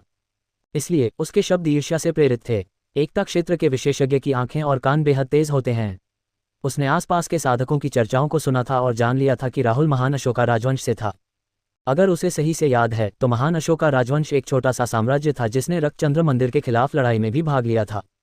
इतने पिछड़े साम्राज्य के एक साधक ने स्वर्गीय बिजली के आशय के भ्रूण रूप को समझ लिया था। तो क्या हुआ? डरने की क्या बात थी? और इस आदमी ने अभी अभी अपने शरीर को हजारों बिजली के बोल्टों की शक्ति से तपा दिया था। उसे जरूर कोई बड़ा मौका मिला होगा। बेशक उनके लिए ये धारणा कि राहुल ने 20 साल की उम्र में एकता के क्षेत्र में प्रवेश किया था पूरी तरह से बकवास थी। क्या ऐसा हो सकता है कि महान अशोका राजवंश के साधक एकता क्षेत्र और मूल गठन क्षेत्र के बीच अंतर नहीं पहचान सके? इसके अलावा जिन साधकों ने कहा कि राहुल एकता लोक पहुंच गया है वे ज्यादातर बैंगनी आत्मा लोक के साधक थे। ऐसे कमजोर साधक एकता लोक के विशेषज्ञ के ऊर्जा उतार चढ़ाव को कैसे पहचान सकते थे? इसलिए आरिफ को दृढ़ विश्वास था कि राहुल निश्चित रूप से एकता क्षेत्र विशेषज्ञ नहीं था और उसने हमला करने का फैसला किया। शुरू में मैं स्वर्गीय बिजली के इरादे के भ्रूण रूप को समझने के बहुत करीब था, लेकिन चूंकि आपने अपने शरीर को शांत करने के लिए हजारों बिजली के बोल्ट खींचे थे इसलिए मेरी समझ पर गहरा असर पड़ा। अगर आप मुझे पर्याप्त मुआवजा नहीं दे पाए तो आप आज यहाँ से नहीं जा पाएंगे। आरिफ ने राहुल को ठंडेपन से देखा। राहुल ने आरिफ के बोध मूल्य की जांच कर ली जो केवल 220 अंक था। इतने कम बोध मूल्य के साथ वह स्वर्गीय बिजली के आशय के भ्रूण रूप को समझने के बारे में सोच भी कैसे सकता था? वह तो इसका दोष राहुल पर डालना चाहता था। कितना हास्यास्पद है। हे, क्या तुम वह मुआवजा स्वीकार कर सकते हो जो मैं तुम्हें देने वाला हूं? राहुल अपनी मुस्कान को रोक नहीं सका। जब सभी ने यह दृश्य देखा तो उनकी पुतलियां अचानक सिकुड़ गईं और उनकी आंखें सदमे से भर गईं। राहुल आरिफ से जरा भी नहीं डरता था। उसे ब्लड मून मंदिर से डर नहीं लगता था। या इस आदमी ने पहले कभी ब्लड मून मंदिर के बारे में नहीं सुना था? क्या वो जीने से थक गया था? क्या यह आदमी सचमुच महान अशोका राजवंश से हो सकता है? उस पिछड़े इलाके के साधक वाकई कुछ और ही थे। ये ब्लड मून मंदिर था, वही मंदिर जो लोगों को यूं ही मार डालता है और उनके खजाने चुरा लेता है। ... ये दुख की बात थी, लेकिन ऐसा लग रहा था कि एक अद्वितीय प्रतिभा जिसने स्वर्गीय बिजली के इरादे के भ्रूण रूप को समझ लिया था मरने वाला था। हे, ये सुनकर आरिफ ने अपनी आंखें सिकोड़ लीं। फिर उसका आकार अचानक गायब हो गया। अच्छा नहीं है। सभी के चेहरे के भाव अचानक बदल गए और वे घबराहट में पीछे हट गए। ये स्पष्ट था कि आरिफ कोई कदम उठाने वाला था। यदि एकता क्षेत्र विशेषज्ञ कोई कदम उठाता है तो यह निश्चित रूप से उपस्थित सभी लोगों को प्रभावित करेगा। इससे भी महत्वपूर्ण बात यह है कि आरिफ रक्तचंद्र मंदिर का एक साधक था, जिसका अर्थ था कि वह यहाँ किसी के जीवन और मृत्यु की परवाह नहीं करेगा।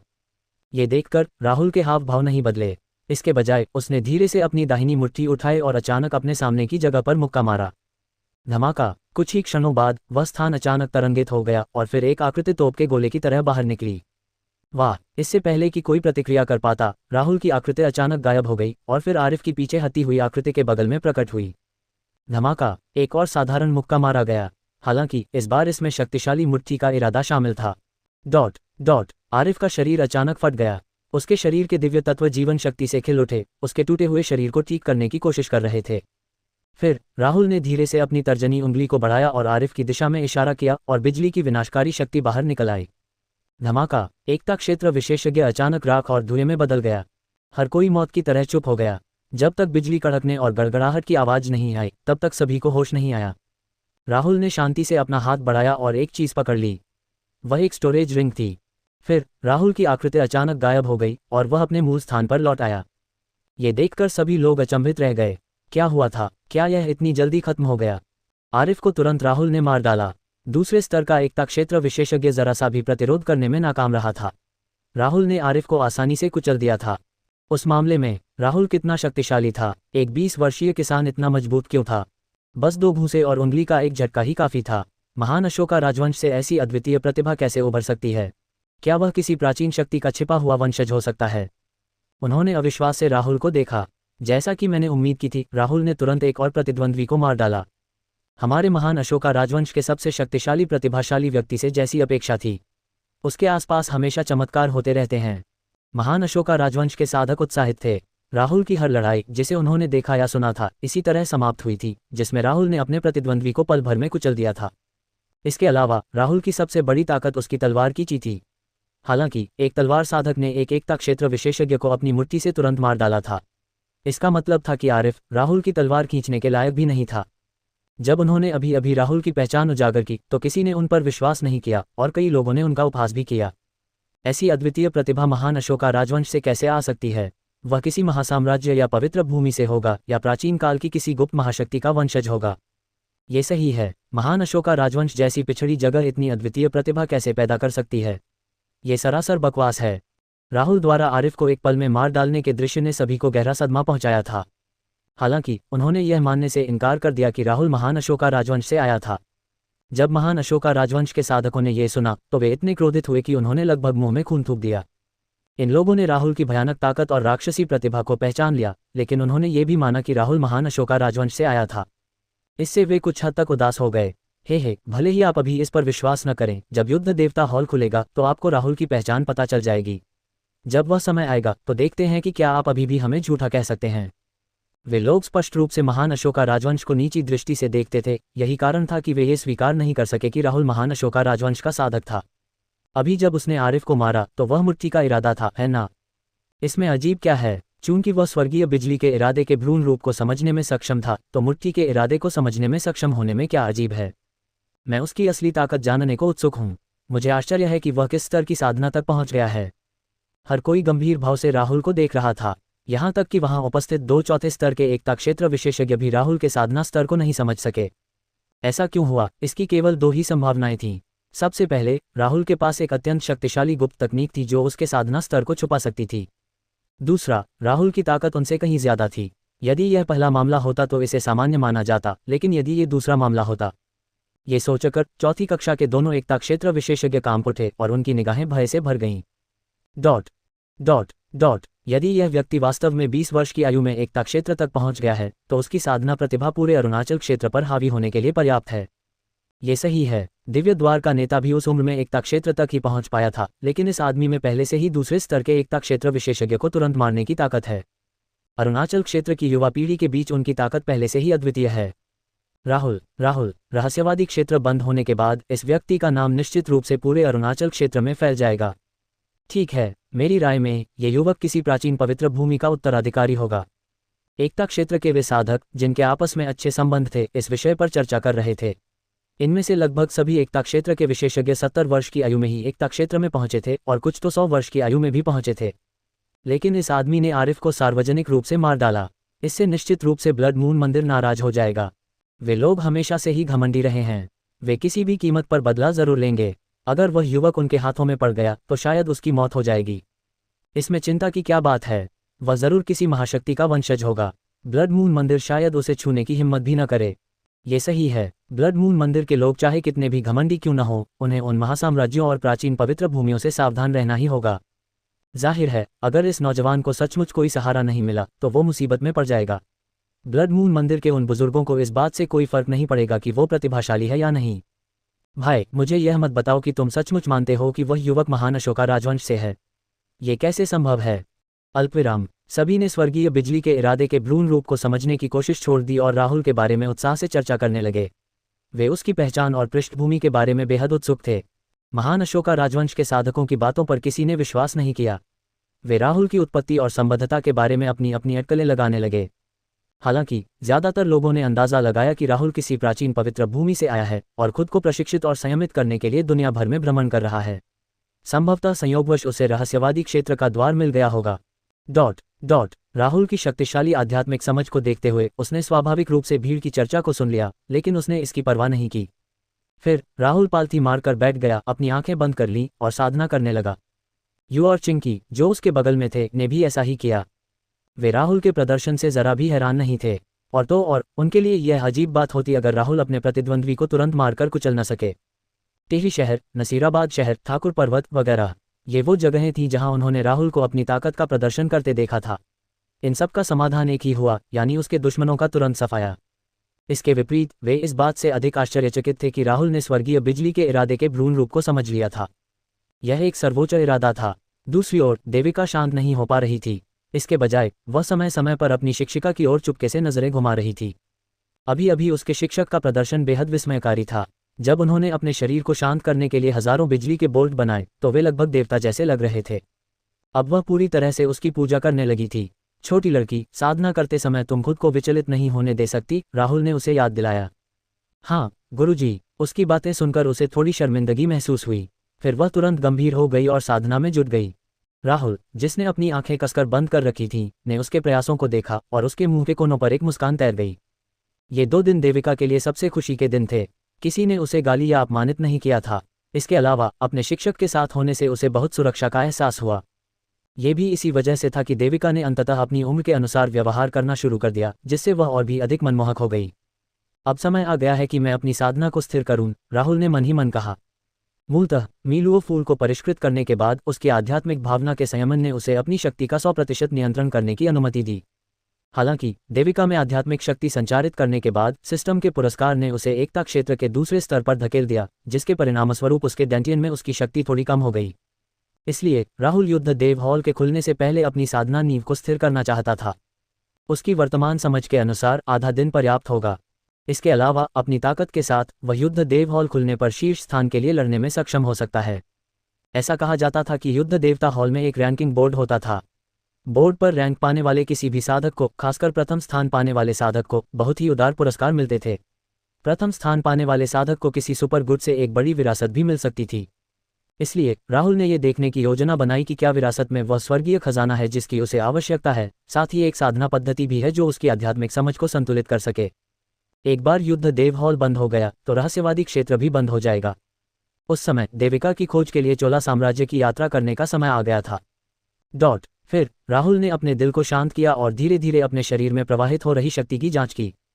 देविका पर आध्यात्मिक शक्ति संचार करने के बाद वह पहले ही एकता क्षेत्र के दूसरे स्तर पर पहुंच चुका था और तीसरे स्तर तक पहुंचने के करीब भी था। उस समय उसकी शक्ति पर नियंत्रण का स्तर 95% के आसपास था। हालांकि चूंकि उसने अपने शरीर को संयमित करने और अपनी शक्ति पर नियंत्रण सुधारने के लिए बिजली की शक्ति का उपयोग किया था, इसलिए यह आंकड़ा बढ़कर 98% हो गया था। जब तक वह अपनी साधना की नींव को स्थिर कर लेगा, तब तक वह अपने नियंत्रण के स्तर को और अधिक बढ़ाने में सक्षम हो सकेगा। हालांकि जैसे जैसे किसी व्यक्ति की अपनी शक्ति पर नियंत्रण का स्तर धीरे धीरे 100% के करीब पहुंचता जाएगा, हर छोटी सी वृद्धि स्वर तक चढ़ने के समान कठिन हो जाएगी। इसलिए राहुल एक ऐसी साधना पद्धति खोजने के लिए बहुत उत्सुक था जो उसकी आध्यात्मिक समझ को शांत कर सके। उसे उम्मीद थी कि युद्ध देव मंडप उसे निराश नहीं करेगा। जैसे जैसे समय बीतता गया, भीड़ के बीच चर्चाएं धीरे धीरे बंद हो गईं। कुछ साधक एक बार फिर पालथी मारकर बैठ गए, ये देखने के लिए कि क्या कोई चमत्कार हो सकता है, अंतिम प्रयास करना चाहते थे। धमाका! संपूर्ण रहस्यात्मक क्षेत्र अचानक हिल गया तथा रहस्यात्मक क्षेत्र के चारों ओर अंतरिक्ष में रहस्यमय उतार चढ़ाव उत्पन्न हो गए। रहस्यवादी क्षेत्र के सभी साधक, चाहे वे युद्ध कर रहे हों या साधना कर रहे हों, इन रहस्यमय उतार चढ़ावों से तुरंत ही जागृत हो जाते थे। युद्ध देवता हॉल खुलने वाला है, कुछ किसान उत्साह से चिल्लाए। उन साधकों के अलावा जो जीवन मरण की लड़ाई में थे, बाकी लोगों ने जो कुछ भी कर रहे थे उसे रोक दिया और रहस्यमय क्षेत्र द्वारा उन्हें युद्ध देव हॉल में भेजे जाने की प्रतीक्षा करने लगे। युद्ध देव हॉल चंद्र दानव रहस्यवादी क्षेत्र में सबसे बड़ा अवसर था और वे स्वाभाविक रूप से इसे नहीं चुकेंगे। गुरुजी, युद्ध देवता हॉल क्या है? अपने आसपास के साधकों के आश्चर्यचकित भावों को देखकर देविका अपनी आंखें झपकाए बिना नहीं रह सकी और उत्सुकता से राहुल को देखने लगी। वह केवल अपनी मां के लिए आध्यात्मिक जड़ी बूटियां चुनने के लिए रहस्यवादी क्षेत्र में आई थी, इसलिए उसे रहस्यवादी क्षेत्र में उपलब्ध अवसरों के बारे में कोई जानकारी नहीं थी। युद्ध देव हॉल के बारे में तो उसे कुछ भी पता नहीं था। युद्ध देवता हॉल रहस्यवादी क्षेत्र में एक स्वतंत्र स्थान है, इसके अंदर महान अवसर हैं। राहुल ने देविका को देखा और मुस्कुराते हुए समझाया।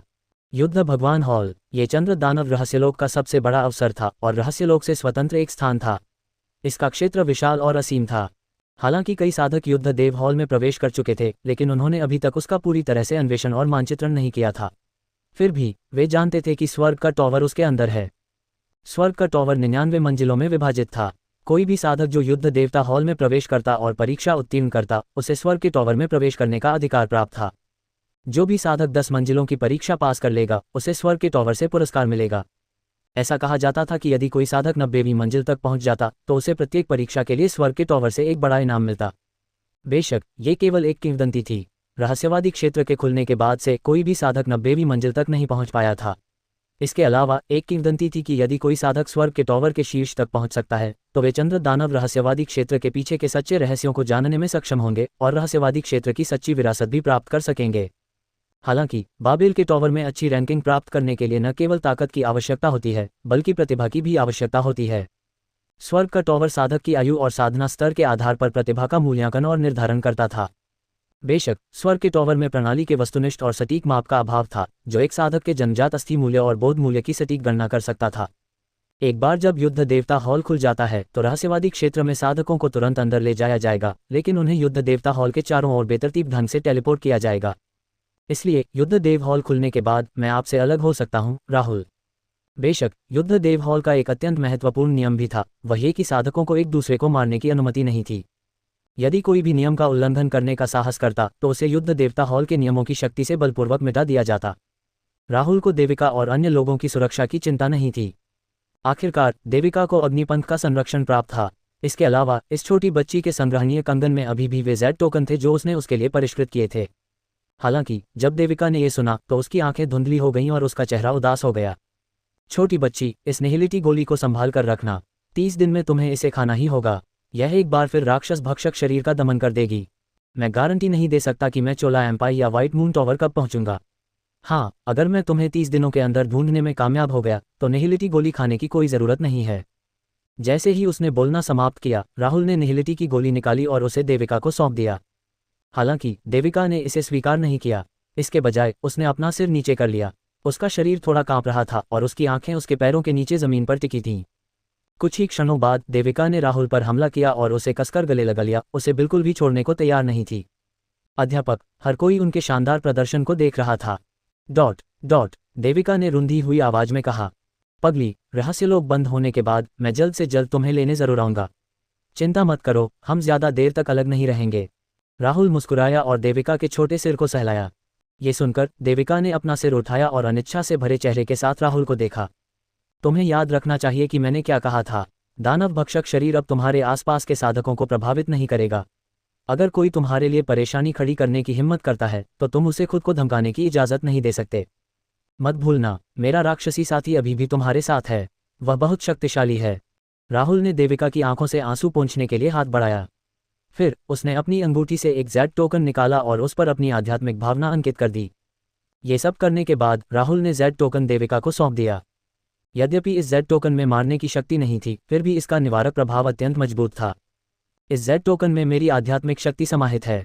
अगर तुम्हारा सामना किसी ऐसे दुश्मन से हो जिसे तुम्हारा राक्षस साथी भी न संभाल सके तो उसे तुरंत कुचल दो। मैं उसे जरूर भांप लूंगा। राहुल की नज़रें कोमल थीं जब उसने ये कहा। एक बार जब इस Z टोकन को कुचल दिया जाता तो अंदर की आभा तुरंत मुक्त हो जाती। उस समय दुश्मन को राहुल की आभा का सामना करना पड़ेगा जो उन्हें देविका पर हमला करने से रोक देगा। उसके माता पिता के अलावा राहुल पहला व्यक्ति था जिसने उसके प्रति गर्मजोशी दिखाई। यही वजह थी कि देविका राहुल का साथ नहीं छोड़ना चाहती थी। वह चाहती थी कि राहुल हमेशा उसके साथ रहे और उसके साथ व्हाइट मून टॉवर लौटकर उसकी मां से मिलने और उसे ले जाने के लिए आए। छोटी बच्ची, तुम्हें याद होगा कि मैंने क्या कहा था। अपना स्टोरेज ब्रेसलेट दूसरों के सामने मत दिखाना। वॉर गॉड हॉल में प्रवेश करने के बाद अगर कोई आपको धमकाने की हिम्मत करता है तो अपने राक्षस जानवर साथी को छोड़ दें और उन्हें सबक सिखाएं। हालांकि आपको उन्हें मारना नहीं चाहिए, अन्यथा आपको वॉर गॉड हॉल द्वारा दंडित किया जाएगा। जहां तक स्वर्ग के टॉवर की बात है वहां मत जाओ। तुम्हारा वर्तमान साधना स्तर अपर्याप्त है और अपनी शक्ति पर तुम्हारा नियंत्रण कम है। अगर तुम स्वर्ग के टॉवर को चुनौती भी दोगे तो भी तुम्हें कोई बड़ा इनाम मिलने की संभावना नहीं है। बस युद्ध देवता हॉल में रहो और रहस्यवादी क्षेत्र के बंद होने की प्रतीक्षा करो, राहुल ने कहा। ठीक है छोटी बच्ची, रोना बंद करो और मेरे निर्देशों को याद रखो। राहुल ने देविका के आंसू फिर से पोंछे। हाँ, यानर शिक्षक के निर्देशों का पालन करेगा। देविका ने रुंधी हुई आवाज में सिर हिलाया। हालांकि उसने राहुल का हाथ छोड़ दिया था, फिर भी वह उसके लबादे को पकड़े हुए थी। ये देखकर यू जल्दी से वहां गई और कोमल निगाहों से देविका का दूसरा हाथ पकड़ लिया। धमाका! इसी समय रहस्यमय उतार चढ़ाव और भी तीव्र हो गए। कुछ ही क्षणों बाद एक भयानक चूषण बल अचानक बाहर आया जिसने सभी को अंदर खींच लिया। यहां तक कि राहुल भी विरोध करने में असमर्थ था। छोटी बच्ची, तुम्हें याद होगा कि मैंने क्या कहा था। राहुल ने देविका की ओर देखा और बस इतना ही कह पाया। तभी उसका पूरा शरीर चकाचौंध कर देने वाली रोशनी से घिर गया और गायब हो गया। रहस्यवादी क्षेत्र में प्रत्येक साधक के साथ एक ही समय पर ऐसा हुआ। ठीक उसी तरह जैसे जब उसने रहस्यवादी क्षेत्र में प्रवेश किया था। जब प्रकाश कम हो गया था, राहुल ने खुद को एक अपरिचित स्थान में पाया। दुनिया सफ़ेद थी और वह सब कुछ भी जो वह देख सकता था। राहुल से कुछ ही दूरी पर अनगिनत साधक प्रकट हुए जिन्होंने इस विशाल श्वेत स्थान में रंग भर दिया। राहुल ने एक पल के लिए अपने आसपास का जायजा लिया। यू और दूसरे लोग इस जगह पर नहीं थे और न ही ठाकुर संप्रदाय के साधक। एक अन्य स्थान पर एक रहस्यमय लहर धीरे धीरे उठी। देविका अचानक युद्ध देवता हॉल के अंदर एक जगह पर उतरी। उसी समय उसे अचानक लगा कि उसकी हथेली खाली है। शिक्षक चला गया, वरिष्ठ बहन यू चली गईं और वरिष्ठ बहन चिंकी भी चली गईं। उस समय देविका असमंजस में थी। उसके आसपास के सभी साधक अपरिचित चेहरे थे और वह अपने माता पिता के बिना किसी मॉल में खोई हुई एक छोटी बच्ची की तरह थी। अरे बदकिस्मत, तुम्हारी हिम्मत कैसे हुई वह गॉड हॉल में आने की। इसी समय अचानक एक कान फाड़ देने वाली आवाज गूंजी। देविका ये सुनकर चौंक गई और उसने जल्दी से आवाज के स्रोत की ओर देखा। 20 मीटर से भी कम दूरी पर एक महिला किसान उसे ठंडेपन से देख रही थी। ली, वरिष्ठ बहन ली। देविका ने उस महिला साधिका को पहचान लिया जो श्वेत चंद्र मीनार की साधिका थी। इसके अलावा वह उन साधिकाओं में से एक थी जिन्होंने पहले जंगल के बाहर उसे घेर लिया था। उसका नाम अंबिका था और वह तीसरे स्तर की सच्ची सार क्षेत्र साधक थी। मैं सचमुच बदकिस्मत हूं कि मुझे युद्ध देवता हॉल में आप जैसे बदकिस्मत व्यक्ति से सामना हुआ। अंबिका की नज़र देविका पर पड़ी। उसकी आंखें तिरस्कार से भरी थीं। फिर वह जल्दी से दबे पांव चली और देविका से दूर हो गई। तुम लोगों को सावधान रहना होगा। इस अपशकुन के पास मत जाना वरना बड़ी मुसीबत में पड़ जाओगे। पहले कई लोग बदकिस्मत थे, बस इतना जान लो कि हर तरह की विपत्तियां तुम पर आ सकती हैं और आएंगी। मैंने तुम लोगों को पहले ही चेतावनी दे दी है, तुम उस जानकारी के साथ जो चाहो कर सकते हो। अंबिका दर्जनों मीटर पीछे हट गई और फिर अपने आसपास के लोगों को तीखी आवाज में याद दिलाया। क्या तुमने कहा था कि यह छोटी लड़की मनहूस है? ये सुनकर सभी के चेहरे पर आश्चर्य के भाव थे। हालांकि जब उन्होंने अंबिका की अभिव्यक्ति देखी तो उनकी आंखें तुरंत सिकुड़ गईं। उन्होंने मन ही मन अनुमान लगाया कि इस छोटी लड़की के पास कोई शापित वस्तु हो सकती है। तुरंत ही सभी लोग देविका को छोड़कर चले गए। देविका के चारों ओर एक बड़ा खाली क्षेत्र बन गया, जैसा कि अतीत में हर बार होता था। मुझे माफ करना, मेरा ऐसा इरादा नहीं था। देविका ने अवचेतन रूप से अपना सिर नीचे कर लिया। उसके छोटे हाथ उसके कपड़ों के कोनों को पकड़ रहे थे। अब मुझ में पहले जैसी आभा नहीं रही। अब मैं दूसरों के लिए दुर्भाग्य नहीं लाऊंगा। देविका की आवाज में आत्मविश्वास कम होता जा रहा था। उसकी आवाज मच्छर जैसी धीमी थी। उसके अलावा कोई भी उसे सुन नहीं पा रहा था। हे, तुम तो बदकिस्मत बनने के लिए ही पैदा हुए हो। पहले तो तुम्हें अपनी गलतियां कबूल करना भी आता था। किसने सोचा था कि कुछ ही दिनों बाद तुम सबके सामने झूठ बोलने की हिम्मत करोगे? क्या तुम्हें लगता है कि तुमने बहुत कम मौतें की हैं? दूसरों को शायद पता न हो, लेकिन मैं अलग हूं। जो भी तुम्हारे करीब आएगा वह या तो मर जाएगा या घायल हो जाएगा। ये देखकर अंबिका ने एक ठंडी मुस्कान प्रकट की। डॉट डॉट डॉट इससे पहले वह गलती से देविका के करीब आ गई थी। उसके बाद वह बहुत लंबे समय तक बदकिस्मत रही और उसने उस व्यक्ति को किसी और के प्यार में पड़ते भी देखा जिसे वह पसंद करती थी। ये तो पता ही था कि उस समय उन दोनों के बीच अंतरंग संबंध थे। हालांकि बाद में अंबिका को भी असली वजह समझ आ गई। वो सीनियर बस एक बदमाश था जो उसकी भावनाओं से खेलना चाहता था। फिर भी अंबिका को देविका से अब भी चिढ़ थी। उसने सोचा कि अगर देविका न होता तो ये सब कुछ न होता। अगर ये मनहूस न होता तो उसकी इतनी बुरी किस्मत कैसे होती। अब मेरे पास एक शिक्षक है। मेरे शिक्षक ने मुझसे कहा था कि मैं अब कभी किसी के लिए दुर्भाग्य नहीं लाऊंगा। देविका के छोटे हाथों ने उसके कपड़ों के कोनों को कसकर पकड़ लिया जब उसने कुछ शिकायत के साथ ये शब्द कहे। उसकी शिक्षिका ने पहले ही राक्षसी भक्षक शरीर को दबाने में उसकी मदद की थी। फिर भी ये लोग उसे गलत क्यों समझ रहे हैं? गुरुजी, हे, ये तो वाकई हंसी की बात है। आप जैसे बदकिस्मत को कोई शिष्य कैसे मान सकता है? लगता है तुम्हारे टीचर को तुम्हारा असली चेहरा नहीं दिखा। तुम्हें अपने टीचर को नहीं मारना चाहिए। तुम जैसे बदकिस्मत को अकेले ही मरना चाहिए। तुम क्यों बाहर आकर दूसरों को नुकसान पहुंचा रहे हो? अंबिका ने व्यंग्यात्मक ढंग से कहा। चुप रहो, मेरे टीचर के बारे में ऐसी बात करने की हिम्मत मत करना।